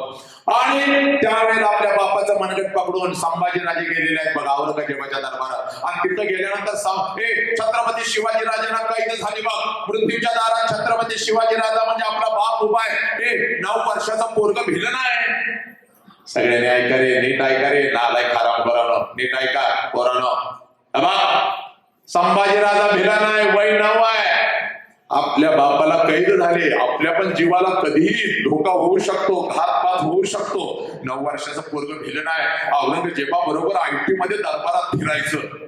एक दिवस औरंगजेब आणि संभाजीराजे तालमीमध्ये बसलेले आहेत. सगळ्यांनी ऐका रे पोरांनो, तालमीमध्ये बसलेले आहेत. आणि औरंगजेब संभाजी राजांना विचारतात, संभा, हमने बहुत सुना है तुम्हारे बारे में, बहुत मेहनत करते हो, कसरत करते हो, कुश्तियां भी खेलते हो महाराष्ट्र के मिट्टी में, तो एक कुश्ती हो जाए इस दिल्ली के अखाड़े में हमारे पहलवानों के साथ, एक कुश्ती हो जाए.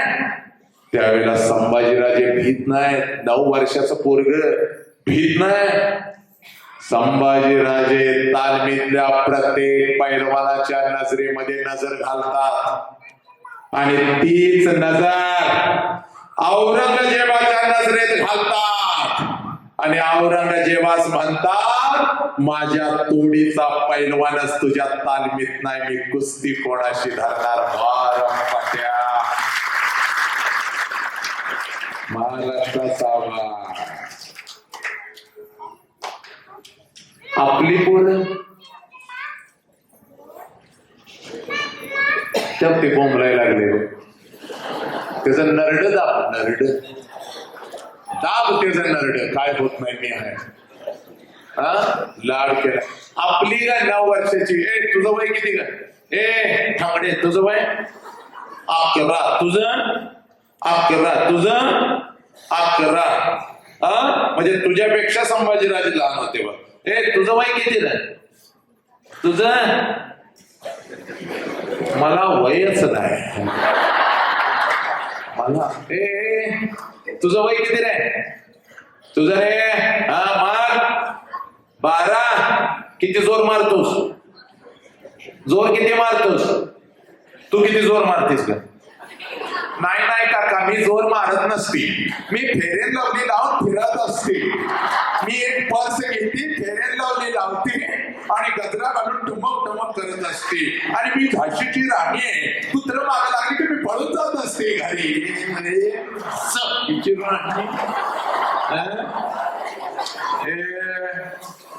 पालकांना लाज वाटली पाहिजे. तिथं 9 वर्षाचे संभाजीराजे औरंगजेबास उत्तर देतात. 12 वर्षाचा भगतसिंग जालियनवाला बागेमध्ये जातो आणि तुझं 9 वर्षाचं पोरग मोबाईल घेऊन संडासात बसतो गेम खेळत. संडासात गेम खेळत नालायक कार्ट बसताना आईला लई माझं पोरग बाई एवढ्या गेम त्याला येतात अगं हे बाई संडासात बसतय नालायक आणि संडासात आपल्या मित्राला मेसेज पाठवतय शुभ सकाळ. संडासात शुभ सकाळ. तुझ्या पोराला काही चंदनाचा भात आणि चंदनाची आमटी खायला घालतीस काय ना? त्याचा बाप 5-5 बादल्या पाणी ओततोय तर वास जात नाही. ह्याला शुभ सकाळ संडासात. आणि ज्या नालायकाला शुभ सकाळ पाठवतय ते नालायक त्याच अवलादीचं संडासात मोबाईल घेऊन बसलेलं असते. त्याला मेसेज जातोय टुई. पहिल्यांदा ते बघतोय इकडं तिकडं आवाज कुठनं आला. परत त्याला कळतंय मोबाईल मधून मेसेज आला मित्राचा शुभ सकाळ. मग ते मित्राला पाठवते शुभ सकाळ आणि त्याच्या खाली गाफ्ट लिहितंय कार्ट काय करतोयस. आता हे कशाला सांगतोय भोंगळा बसलोय. हे म्हणतंय नाश्ता चाललाय. कुठं करतय ते खात का आवडला ते. पोरांचं लाड केला पोरं बिघडली. तुम्हाला माहितीये का एका मिनिटामध्ये सांगू दे बघ या पोरांना आई कळे ना, या पोरांना बाप कळे ना, या पोरांना राष्ट्र कळे ना, या पोरांना शाळा कळे ना, या पोरांना या पोरांना शिक्षक कळे ना. तुला माहितीये हे बघ 9वीचं पोरग तुझं 9वीचं पोरग कार्ट तुझं 14 वर्षाचं पण नाही बघ अजून. 14 वर्षाचं तुझं कार्ट नाही पण एवढं नालाई झालंय. तुला काही सांगत नाही, तुला काही माहित नाही म्हणून तुझं काय वाटतंय तुझं कार्ट तुला माझा गाण्या नवसाचा आहे, माझा गाण्या असा नाही. तुझं शिक्षक बोंबलून तुला सांगतात कधी तर शाळेत या, पालक मिटिंगला या, तुमचा गाण्या खूप आगाऊपणा करतो. माझा गाण्या तसा नाही. तुझ्या गाण्यानं तर अर्धी शाळा बाद केली बाई. 4 शिक्षकांना मुळव्यात झाला, 2घांना बीपी झाला, 4 लोकांना साखर झाली, 2घांनी 2-2 महिन्याची रजा टाकून शिक्षक गेले. एवढा गाण्या तुझा वाण आहे. तुझा गाण्या मित्रांना गोळा करतो, पोरींच्याकडे बघत म्हणतो ती माझी हाय, माझा तिच्यावर जीव हाय. आणि गण्याची अंडरपॅन्ट खाली आल्या. गण्याला अंडरपॅन्ट घेऊन देतोय हागर गण्या. परवा हागाय बसलो तर पुत्र माग लागल्यावर न धुता गण्या पळाले. आणि त्या पोरीला म्हणतोय माझा तुझ्यावर जीव हाय, तुझ्यासाठी चंद्र तोडी. या नालायकाला झाडावरचा पेरू काढायला येत नाही. परवा झाडावर चढलं आणि खाल्लं कुत्र भुकायला लागलं. दिवसभर झाडावर बसलं पण गाण्या हागर खाली आलं नाही. हे असलं गाण्या. आणि ही चिंगी तर त्याच्यापेक्षा वाढ आहे. ह्या पोरी आहेत ना बापांना मोबाईल घेऊन दिला, वर चादर घ्यायची ना आतनं मेसेज पाठवत बसायचं माझं सोनं ग, माझं पिल्लू ग, तुझं पिल्लू हागराय ग, तुझ्या पिल्ल्याला अंडरपॅन्टचा भाग घेऊन देतोय ग. ऐका 3 सांज झाले. मला कळतंय तुम्हाला जायचंय घरी पण 10 मिनिटं तुमच्या आयुष्यात द्या. ऐकून घेणं अतिशय महत्वाचं आहे. आणि म्हणून सांगतोय बघ माते 10 मिनिटं तुझ्या आयुष्यात दे. मला कळतंय स्वयंपाकाची वेळ झाली, 3 सांज झाले, तुला घरी जावं लागेल. बाग इकडे बाग एक पोरीनो हात जोडून सांगतोय आज घरी जाऊन काय करायचंय. इकडे बघ सगळं जग मुठीमध्ये तू घेतलं. काय रे नालायका निर्लज्जा कळत नाही का रे हरामखोर थोबाड फोडे. ती सगळी पोरं खाली बसव रे. काय तमाशा चाललाय का रे.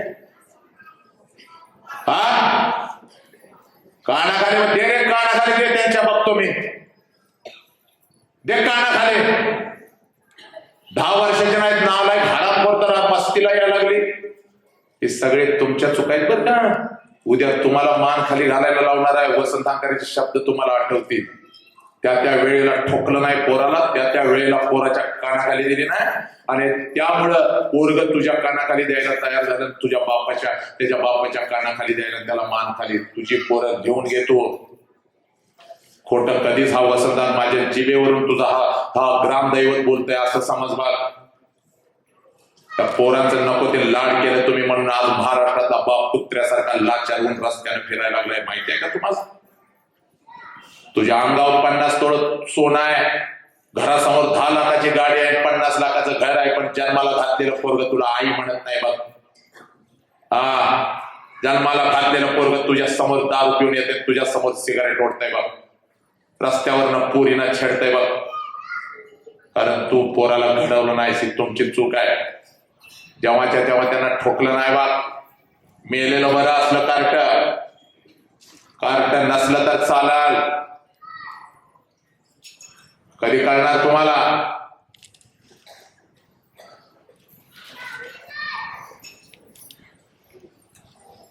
झाले तिकडे माग ती कोण बोंबलायला लागले ते कानाखाली त्याच्या. निर्लज्ज, भान नाही उरलं तुम्हाला. त्या तरुणाईला, तरुण माझी पोरं चांगले आहेत आता, 20, 22, 25 वर्षाची पोरं चांगली झाली. पण ही शाळेची आहेत ना 12, 13 पासून 16, 17 वर्षापर्यंत, हे ताल सोडलाय या पोराने. ताल सोडलाय. 9वीची पोरं तंबाखू खात आहेत, तुम्हाला माहिती आहे का? 9वीची पोरं सिगारेट ओढतायत, 9वीची पोरं बिअर पितायत, आणि 9वीची पोरं आपल्या पोरीसने पत्र काय लिहितायत आणि चॅटिंग काय करतायत. आणि या पोरी नालायक झाल्या तुमच्या. आईनं लाड करायचं नसतं, मोबाईल बापाला द्यायला लावत्यास आणि त्या मोबाईल मध्ये ती कोणाला फोन करते, तुला बघायचं कोणाचं कर्तव्य आहे का? बापाशी भांडलीस की पोरगीला मोबाईल द्या, पोरगीला मोबाईल द्या. मोबाईल दिल्यानंतर काय काय चाळ करते ती. हे बघा, भावासारखं ओरडून सांगतोय, वेळीत सावध व्हा. परत हेच शब्द माझे एक दिवस याच मंदिराच्या सभा मंडपामध्ये माझा भाऊ येऊन बोलून गेलेला होता. महाशिवरात्रीला तुला आठवण बघत तेव्हा रडत माझ्याकडेच येशील, दादा दादा पोरगी गेली, काय करायचंय?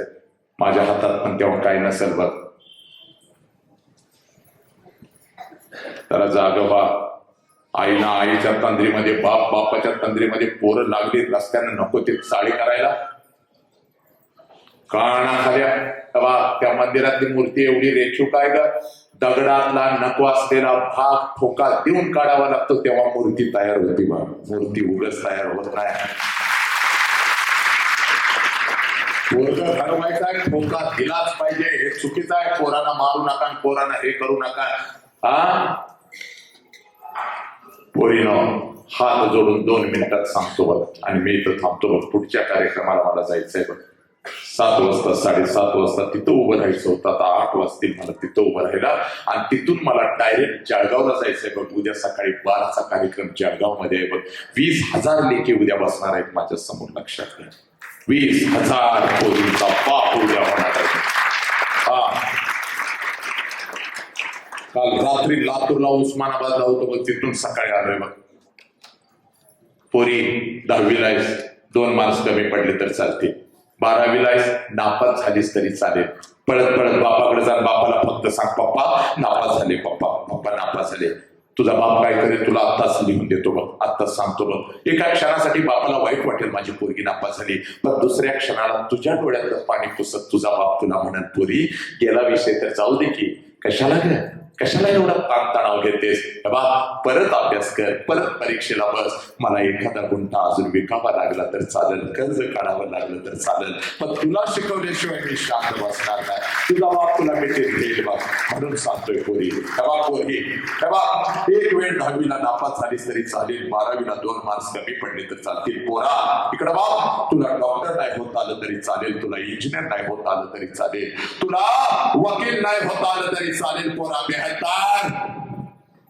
पण पोरी, आयुष्यात असं कुठलंच काम करू नकोस ज्याच्यामुळे तुझ्या बापाला मान खाली घालावी लागेल. पोरी, आयुष्यात असं कुठलंच काम करू नको ज्याच्यामुळे तुझ्या बापाला मान खाली घालावी लागेल.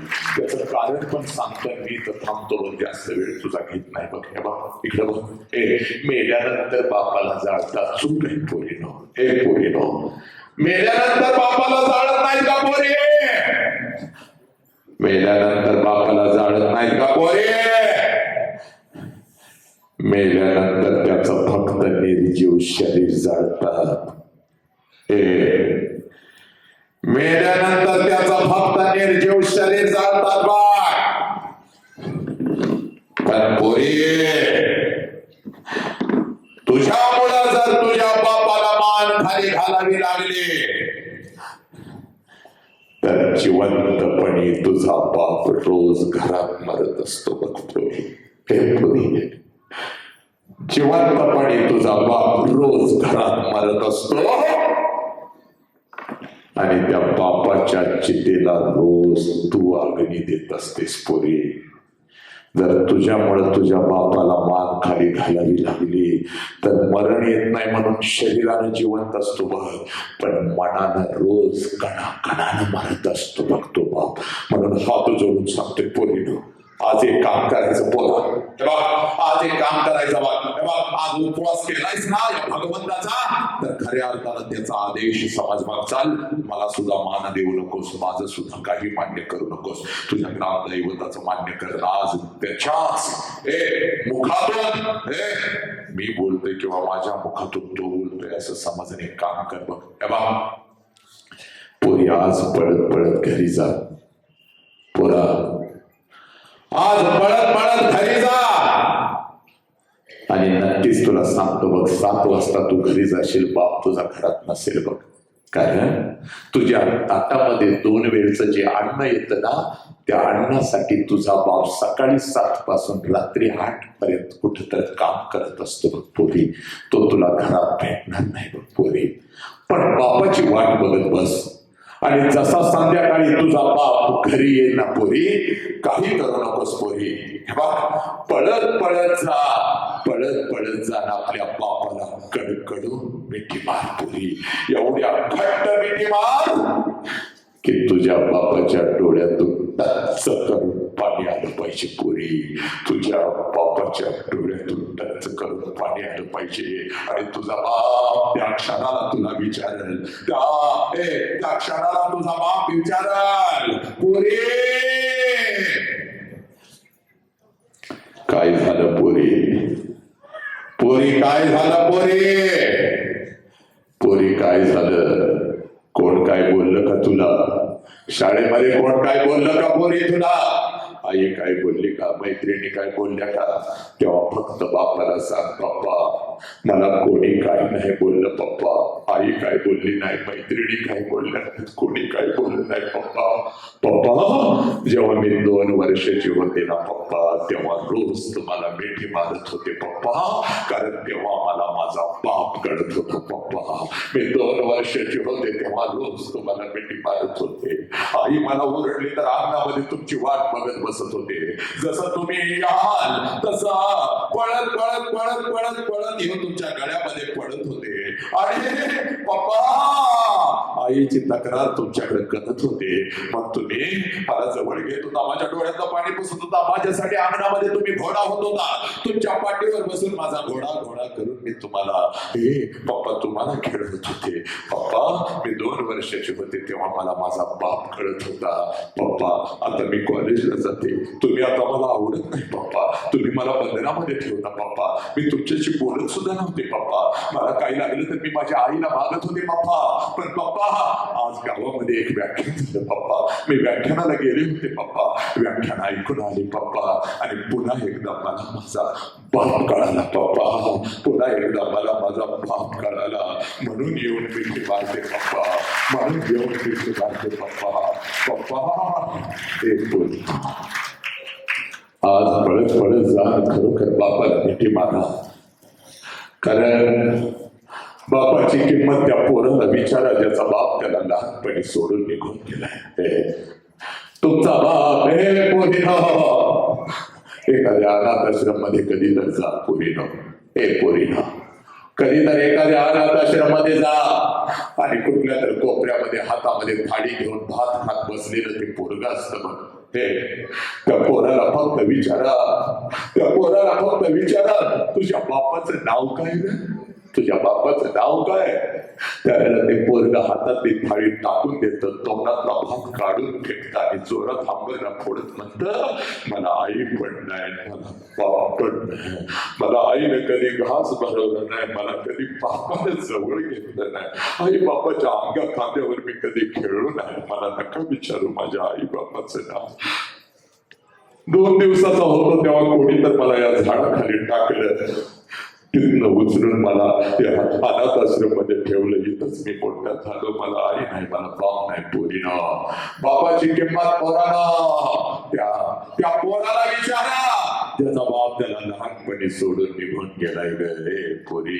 जेव्हा तुमचा बाप तुम्हाला तुमचा हात धरून कपड्याच्या दुकानामध्ये घेऊन जातो ना पोरीना, तेव्हा सगळं कपड्याचं दुकान तुम्हाला तुमचं वाटतं ग. बघ 5 मिनिटात व्याख्यान संपवतो बघ. ऐक हे पोरी, तुमचा बाप जेव्हा तुम्हाला कपड्याच्या दुकानामध्ये घेऊन जातो तेव्हा सगळं कपड्याचं दुकान तुम्हाला तुमचं वाटतं बघ. कारण तुमच्या पाठीमागे साला तुमचा बाप उभा आहे पोरीनं. त्या कपड्याला हात घाला तो कपडा तुमचा होतो बघ. आणि तो कपडा अंगावर नवीन घालून हे सगळीकडे मिरवत असतेस बा. माझ्या बापाने घेतला हा बूट, माझ्या बापाने घेतला. तेव्हा बिना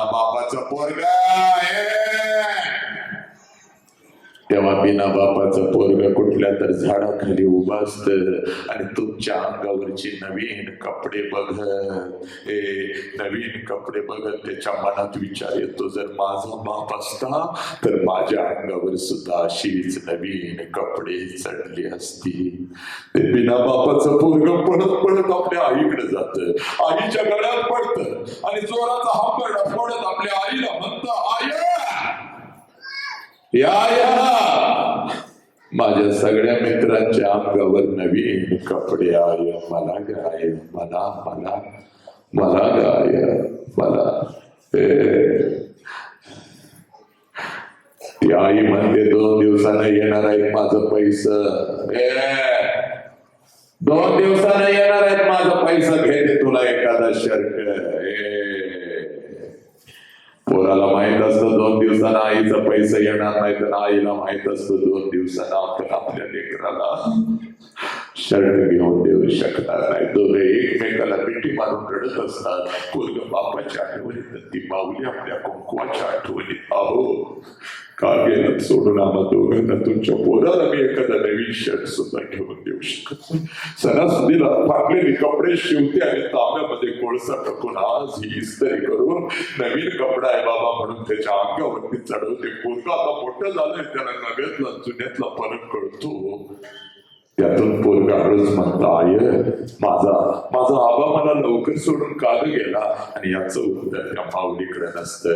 उरतात फक्त दोघांच्या डोळ्यातले अश्रू आणि आसमंतात विलीन होणारे हंबरडे म्हणून सांगतोय पोरीनो, हे आहे ना तुमचा बाप, जाऊन मिठी मारा पोरा. हे बघा 12 वर्ष तळ हाताच्या फोडासारखं आहे, 20 वर्ष तळ हाताच्या फोडासारखं बाप तुम्हाला जपतो पोरीनो. आणि जेव्हा तुमचं लग्न ठरतं ना ग पोरी, सगळ्या घरामध्ये आनंदी आनंद असतो बघ. चांगला जावई मिळाला, चांगले पाहुणे मिळाले, पोरगीचं चांगलं कल्याण होणार, चांगलं खानदान मिळालं. पण रात्रीच्या अंधारामध्ये तुमचा बाप हंबरडा फोडून रडत असतो. कारण बापाला कळतं काही दिवसातच माझं पाखरू खुर्र करून उडून निघून जाणार आहे. लग्नपत्रिका छापून येते बघ. आईच्या डोळ्यामध्ये अश्रू आले तर तुझा बाप पळत पळत आई जवळ जातो, आईच्या डोळ्यात ते अश्रू पुसत म्हणतोय, बघ रडायचं नाही का, रडायचं नाही. पोरगी काही दिवसाची आता पाहुणे आपली, तिला रडत पाठवायचं नाही, रडायचं नाही. आणि तुझा बाप मात्र रात्रीच्या अंधारात हंबरडा फोडून रडत असतो बघ. लग्नपत्रिका छापून येते आणि सगळ्यात पुढं पाहुण्यांना लग्नपत्रिका द्यायला तुझा बाप असतो बघ. पळत जातो बघ. प्रत्येक पाहुण्याला म्हणतो, यायचं लग्नाला यायचं, माझ्या पोरगीचं लग्न आहे, यायचं सहकुटुंब सहपरिवार 2 दिवस अगोदर यायचं. हे हसत लग्नपत्रिका देतो. आणि जशी लग्नपत्रिका देतो, हे पाठमोरा जसा होतो हंबरडा फोडत घरापर्यंत येतो, कारण लग्नपत्रिकेवरची तारीख त्याला ओरडून सांगत असते, या तारखेला या वेळेला तुझी पोरगी तुला कायमची सोडून निघून जाणार. 12:30चं तांदूळ असतं. नवऱ्याबरोबर नटून तो लग्नाच्या भावल्यावरती उभी असतेस बा. लग्नाच्या बाहुल्यावरती तू उभी असतेस पोरी. हे पोरी हे मंगलाष्टका सप्ताह वाजंत्री वाजवत असतात बघ. आणि त्याच लग्न मंडपामध्ये जेवणाच्या पंक्ती उठत असतात आणि तिथं मात्र बाप तुझा हसत हसत फिरत असतो बघ. हसत हसत फिरत असतो. कारण हे बघ अनेक वेदना बापांना आतमध्ये दाबून ठेवलेल्या असतात. बापाला माहित असतं आता काय होणार आहे 2-3 तासानंतर, तरी सुद्धा हसत हसत सगळ्यांना म्हणत असतो जेव्हा रे जेव्हा. पोट भरून जेव्हा माझ्या पोरगीचं लग्न आहे. कोणी उपाशी जायचं नाही. पोट भरून जेव्हा, पोट भरून जेव्हा. पोरी बघता बघता 3 वाजतात पोरी. सगळा लग्न मंडप मोकळा होतो पोरी. तुला आशीर्वाद द्यायला येणारे सगळे निघून जातात. तू प्रत्येकाचा आशीर्वाद घेत असते.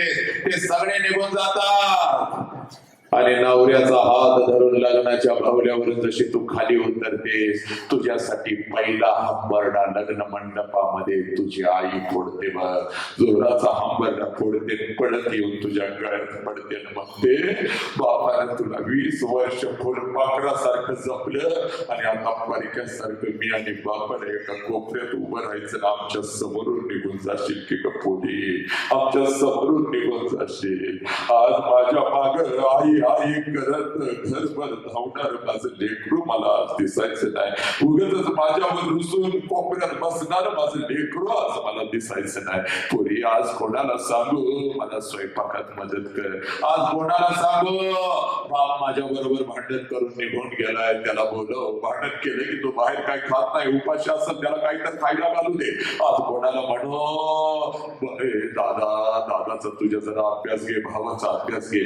पोरी तुझी आई हंबरडा फोडून रडत असते आणि आईच्या गळ्यामध्ये तू सुद्धा हंबरडा फोडून रडतेस. आई रडू नको ग आई रडू नको. आणि इतक्या 7वीचा भाऊ तुला म्हणतो दीदी परत कधी येणार आणि याचं उत्तर तुझ्याकडे नसतं आणि तू तुझ्या भावाला म्हणतेस तांदूळ पडेपर्यंत मी आई वडिलाला कधीच मानत नव्हते पण आता या मंडपातून निघून जाताना आई बापाला सोडताना मला आई बाप कळाला.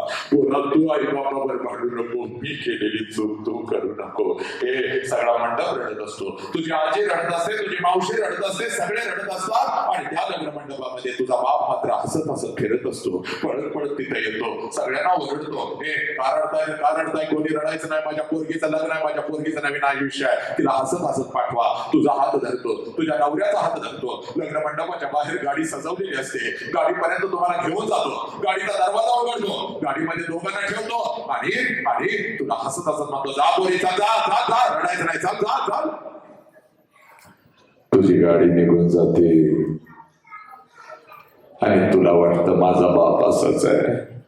लहानपणापासून मला बंधनात ठेवलं. हे का केलंस ते का केलंस ते का केलंस. आणि आज तर माझ्या बापाने कमालच केली. आज तर माझ्या बापाने कमालच केली. सगळा मंडप रडला. माझा बाप नाही रडला. माझा बाप नाही रडला. पोरी चूक. पोरी तुला अर्धा सिनेमा माहितीये बघ. तुझा बाप रडला पोरी पण तो तुला दिसला नाही. कधी रडला तेवढं सांगतो मी तर थांबतो पोरी. पोरी जशी तुझी गाडी निघून जाते तुझा बाप त्या लग्न मंडपामध्ये येतो. लग्न मंडपवाल्याला बोलवतो. तुझं किती पैसं आजच घे बाबा. उद्या माझ्याकडे असतील नसतील परत देणं होईल मला न होईल आजच घे. जेवणवाल्या इकडे ये. तुझं किती पैसा लय जेवण जाम बनवलं होतंस. बोलत चाटत लोक जीवली किती पैसा एक्स्ट्रा दाट झालं. उद्या ठीक आहे पैसा मी आहे नाही तर त्या पोरगीचा बाप मी आहे ना खरबीर. ठीक आहे पैसा. मस्त वाल्या आलायस काय. ठीक आहे तुझा पैसा. वाजंत्री वाल्या तुला 1000 रुपये जास्त बाबा. माझी पोरगी जाताना लई चांगलं वाजवत होतास रे बाबा. लई चांगलं वाजवत होतास. पोरे संध्याकाळी 7 वाजेपर्यंत त्या लग्न मंडपात तुझा बाप तुझ्यासाठी भिकारी होतो पोरी. भिकारी होतो. जेवढं कर्ज काढून आणलेलं असतं तेवढं सगळं वाटतो. जेवढं साठवलेलं असतं तेवढं सगळं वाटतो.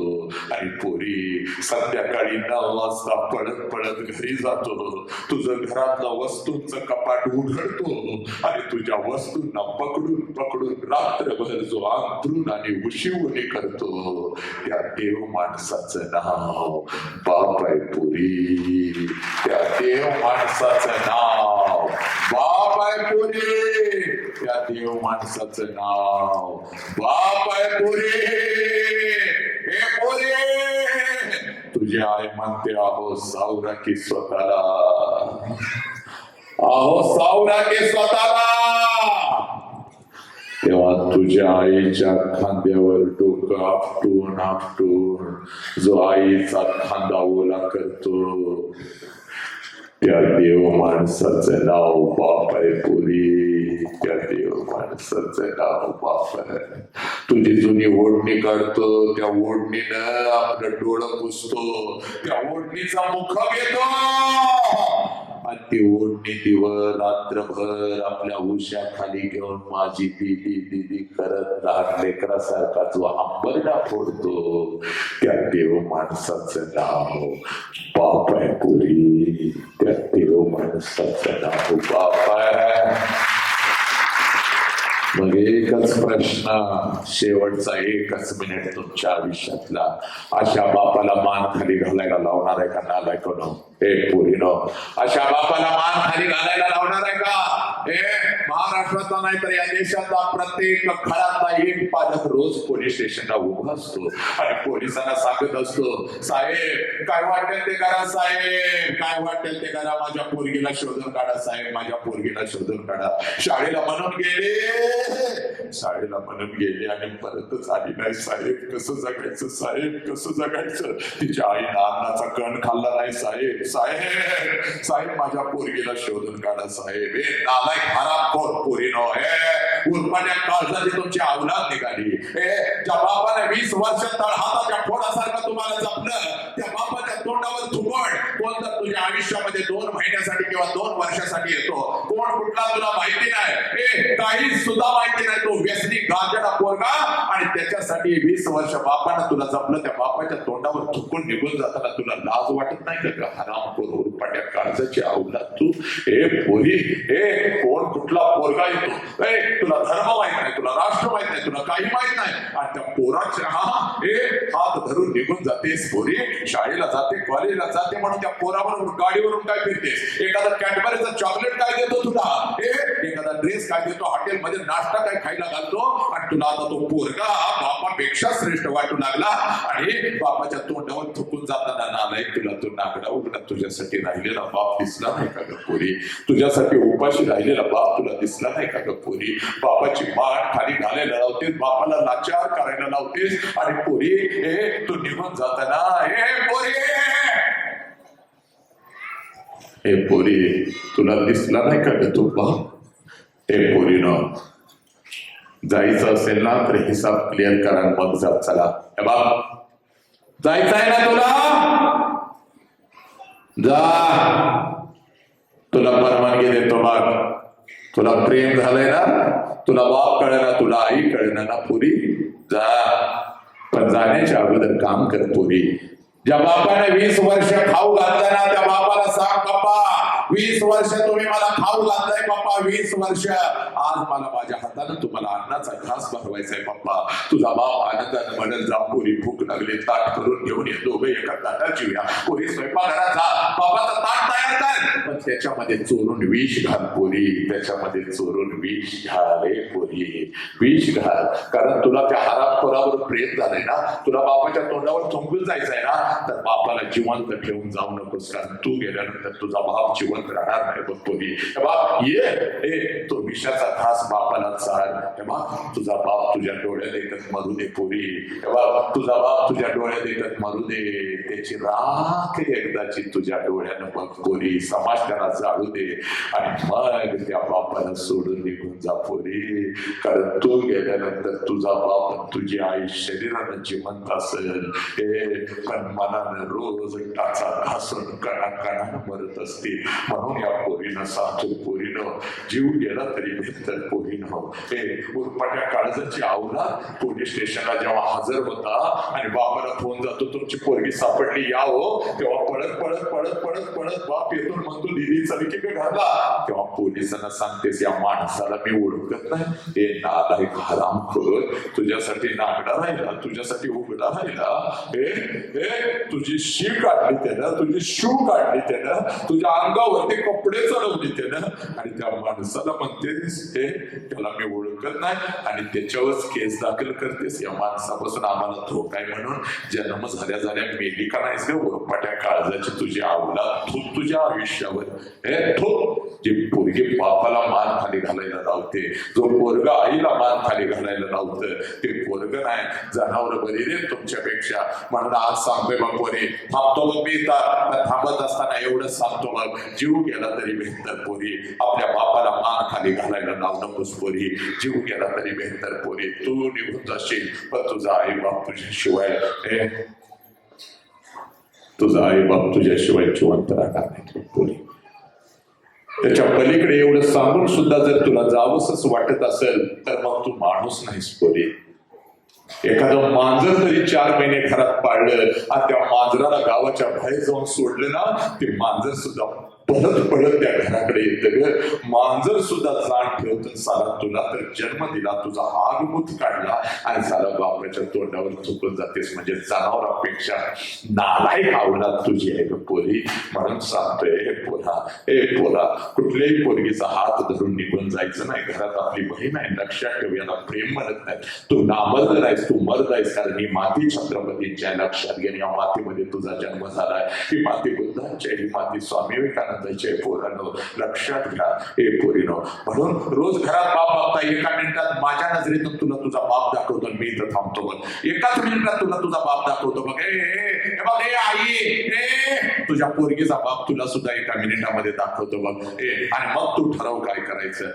कार्यक्रम बघायला कुठला बाप आलाय का जरा हात वरती करा. आपली पोरगी येत आहे त्या पोरगीचा कार्यक्रम बघायला 1-2 बाप आले का जरा हात वरती करा. 1-2 बाप मला हवी जरा हात वरती करा, मोठ्या मानानं हात वरती करा आणि जरा उभे राहा जागेवरती. जरा उभे राहा, आज नाही तर परत कधीच नाही, परिवर्तन झालं पाहिजे. जरा वर उभे राहा, हात वरती केलेले जरा 4 बाप जरा उभे राहा. यस 4-5 बाप मला पाहिजेत. फक्त मला एकदा माझ्या दृष्टिकोनात आणि जरा इकडे या सर लवकर या, इथं या मैदानामध्ये या, पुढे या जरा लवकर या, सगळे या, लाजू नका लवकर या, एका मिनिटामध्ये या. हे पोरीनो तुम्हाला तुमचा बाप मी दाखवतो. रोज तुम्ही तुमचा बाप घरामध्ये बघताय पण आज जरा माझ्या नजरेतून तुमचा बाप जरा बघा. एकदा बघा फक्त तुमचा बाप काय आहे बघा. जरा उभं राहा, लवकर या, लवकर या, इकडे या, इथं या, समोर या सर जरा.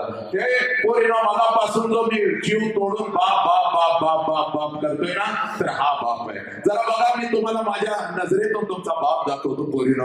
एकदा हा बाप बघा आणि तुम्ही आनंदाने घरी जा. काही निर्णय घ्यायचा आहे तुमचं तुम्ही बघा. हे बघ हे 5 बाप माझ्या समोर उभे आहेत बघ पोरी. हे बघ हे बाप आहे ज्या बापाविषयी मगापासून मी नरड तोडतोय बघ. हे बघ कोणाकोणाचे पप्पा आहेत हे जरा हात वरती करा जागेवरती, लगेच हात वरती करा. कोणाकोणाचे पप्पा आहेत जागेवर उभं राहा, जागेवर उभं राहा लवकर, जागेवर उभं राहा. इथं ये इकडे, इथं ये लवकर, इथं ये आणि इथं चाल लवकर, इथं ये लवकर, ये लवकर लेके माझ्या, चाल लवकर. कोणाचे बाबा आहेत चाल लवकर, इथं उभी राहा.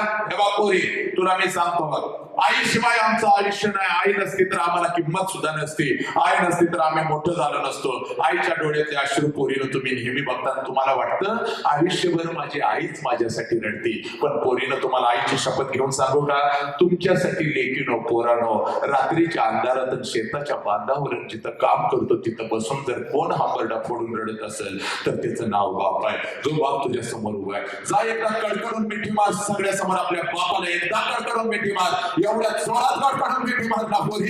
बाप पोरी हा कडकडून मिठी पोरी. बाप पोरी हा तुझा बाप आहे बघ. तुझ्यासाठी नागडा राहणारा, तुझ्यासाठी उघडा राहणारा हा तुझा बाप आहे बघ. बाप पोरी या बापाच्या डोळ्यातले आशीर्वाद बघ. हे अश्रू खोटे नाहीत पोरी, तुझ्या डोळ्यातले अश्रू खोटे नाहीत पोरीनं. अशा बापाला लाचार करणार नाही का पोरीनं तुम्ही? अशा बापाच्या तोंडावर थुंकून निघून जाणार नाही का पोरीनं? हा बाप कसा जगायचा पोरी मला सांग. हा बाप गावात कसा फिरायचा मला सांग. महाराष्ट्राच्या बापाला लाचार करून चाललेस पोरी. बघ हे पोरी तुझ्यासाठी नागडा उघडा राहिला पण तुझ्या अंगावर ब्रँडेड कपडा चढवला हा तुझा बाप आहे. हे बघ आई ओरडली तरी आईला म्हणतो गप ग, माझी पोरगी कधी ना कधी जाणार आहे. कोणाला मारतो बघ गप रे, गप नालाय का. आयुष्यभर तुझंच आहे सगळं माझ्या किनारे घेऊन येते. हा बाप आहे. पोरीनं एकदा बापाच्या पायावर तुमचं डोकं ठेवावे, एकदा ठेवा, त्याचा आशीर्वाद घ्या. ठेव डोकं बापाच्या पायावरती लावून काय चाल, बापाचा आशीर्वाद घे. एका मिनिटामध्ये बापाचा आशीर्वाद घे. बापाच्या पायावरती डोकं ठेवून नमस्कार कर नमस्कार. हा तुझा विठ्ठल आहे बघ, हा तुझा तिरुपती आहे बघ पोरी, हा तुझा देव आहे बघ, हा देव माणूस आहे बघ. प्रत्येक घरामध्ये हा देव जन्माला आलाय बघ पोरी. ए पोरानो, या बापाला लाचार करू नका पोरीनो. प्रत्येक पोरगीनं घरी जायचंय, आज बापाला मिठी मारायचंय. बस अजून काय बोलू, एवढं बोलतो.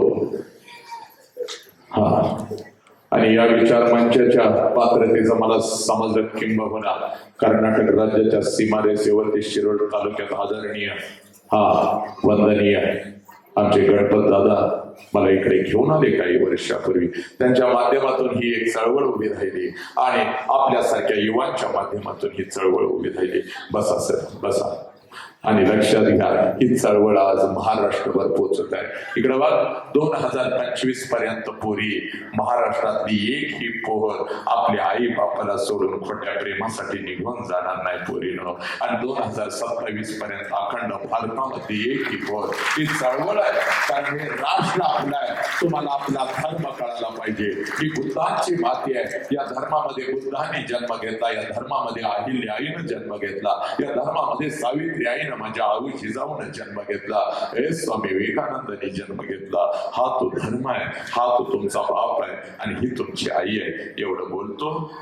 आणि लेखीनं माझ्या वसंत हंकारे नावाचा हा बाप जर बोलताना काही तुम्हाला ओरडला असेल, टोकला असेल, तर मोठ्या मनानं या तुमच्या बापाला तुम्ही माफ कराल. आणि सगळे ज्या माझ्या या युवकांनी आज हा कार्यक्रम ठेवला, प्रत्येकाची नावं मला माहित नाहीत, किंबहुना लक्षात घ्या, नावामध्ये काहीच नाही, या लेकरांच्या कर्तृत्वामध्ये सगळं आहे. जोपर्यंत गावात अशी लेकर आहेत आणि असे कार्यक्रम करतात, तोपर्यंत या गावाकडे तिरक्या नजरेनं बघायचं कोणाचं धाडस होणार नाही. एवढं बोलतो आणि मी थांबतो. वंदे मातरम. जय हिंद, जय भारत, जय भीम, जय शिवराय, जय श्रीराम, जय श्रीराम, जय श्रीराम.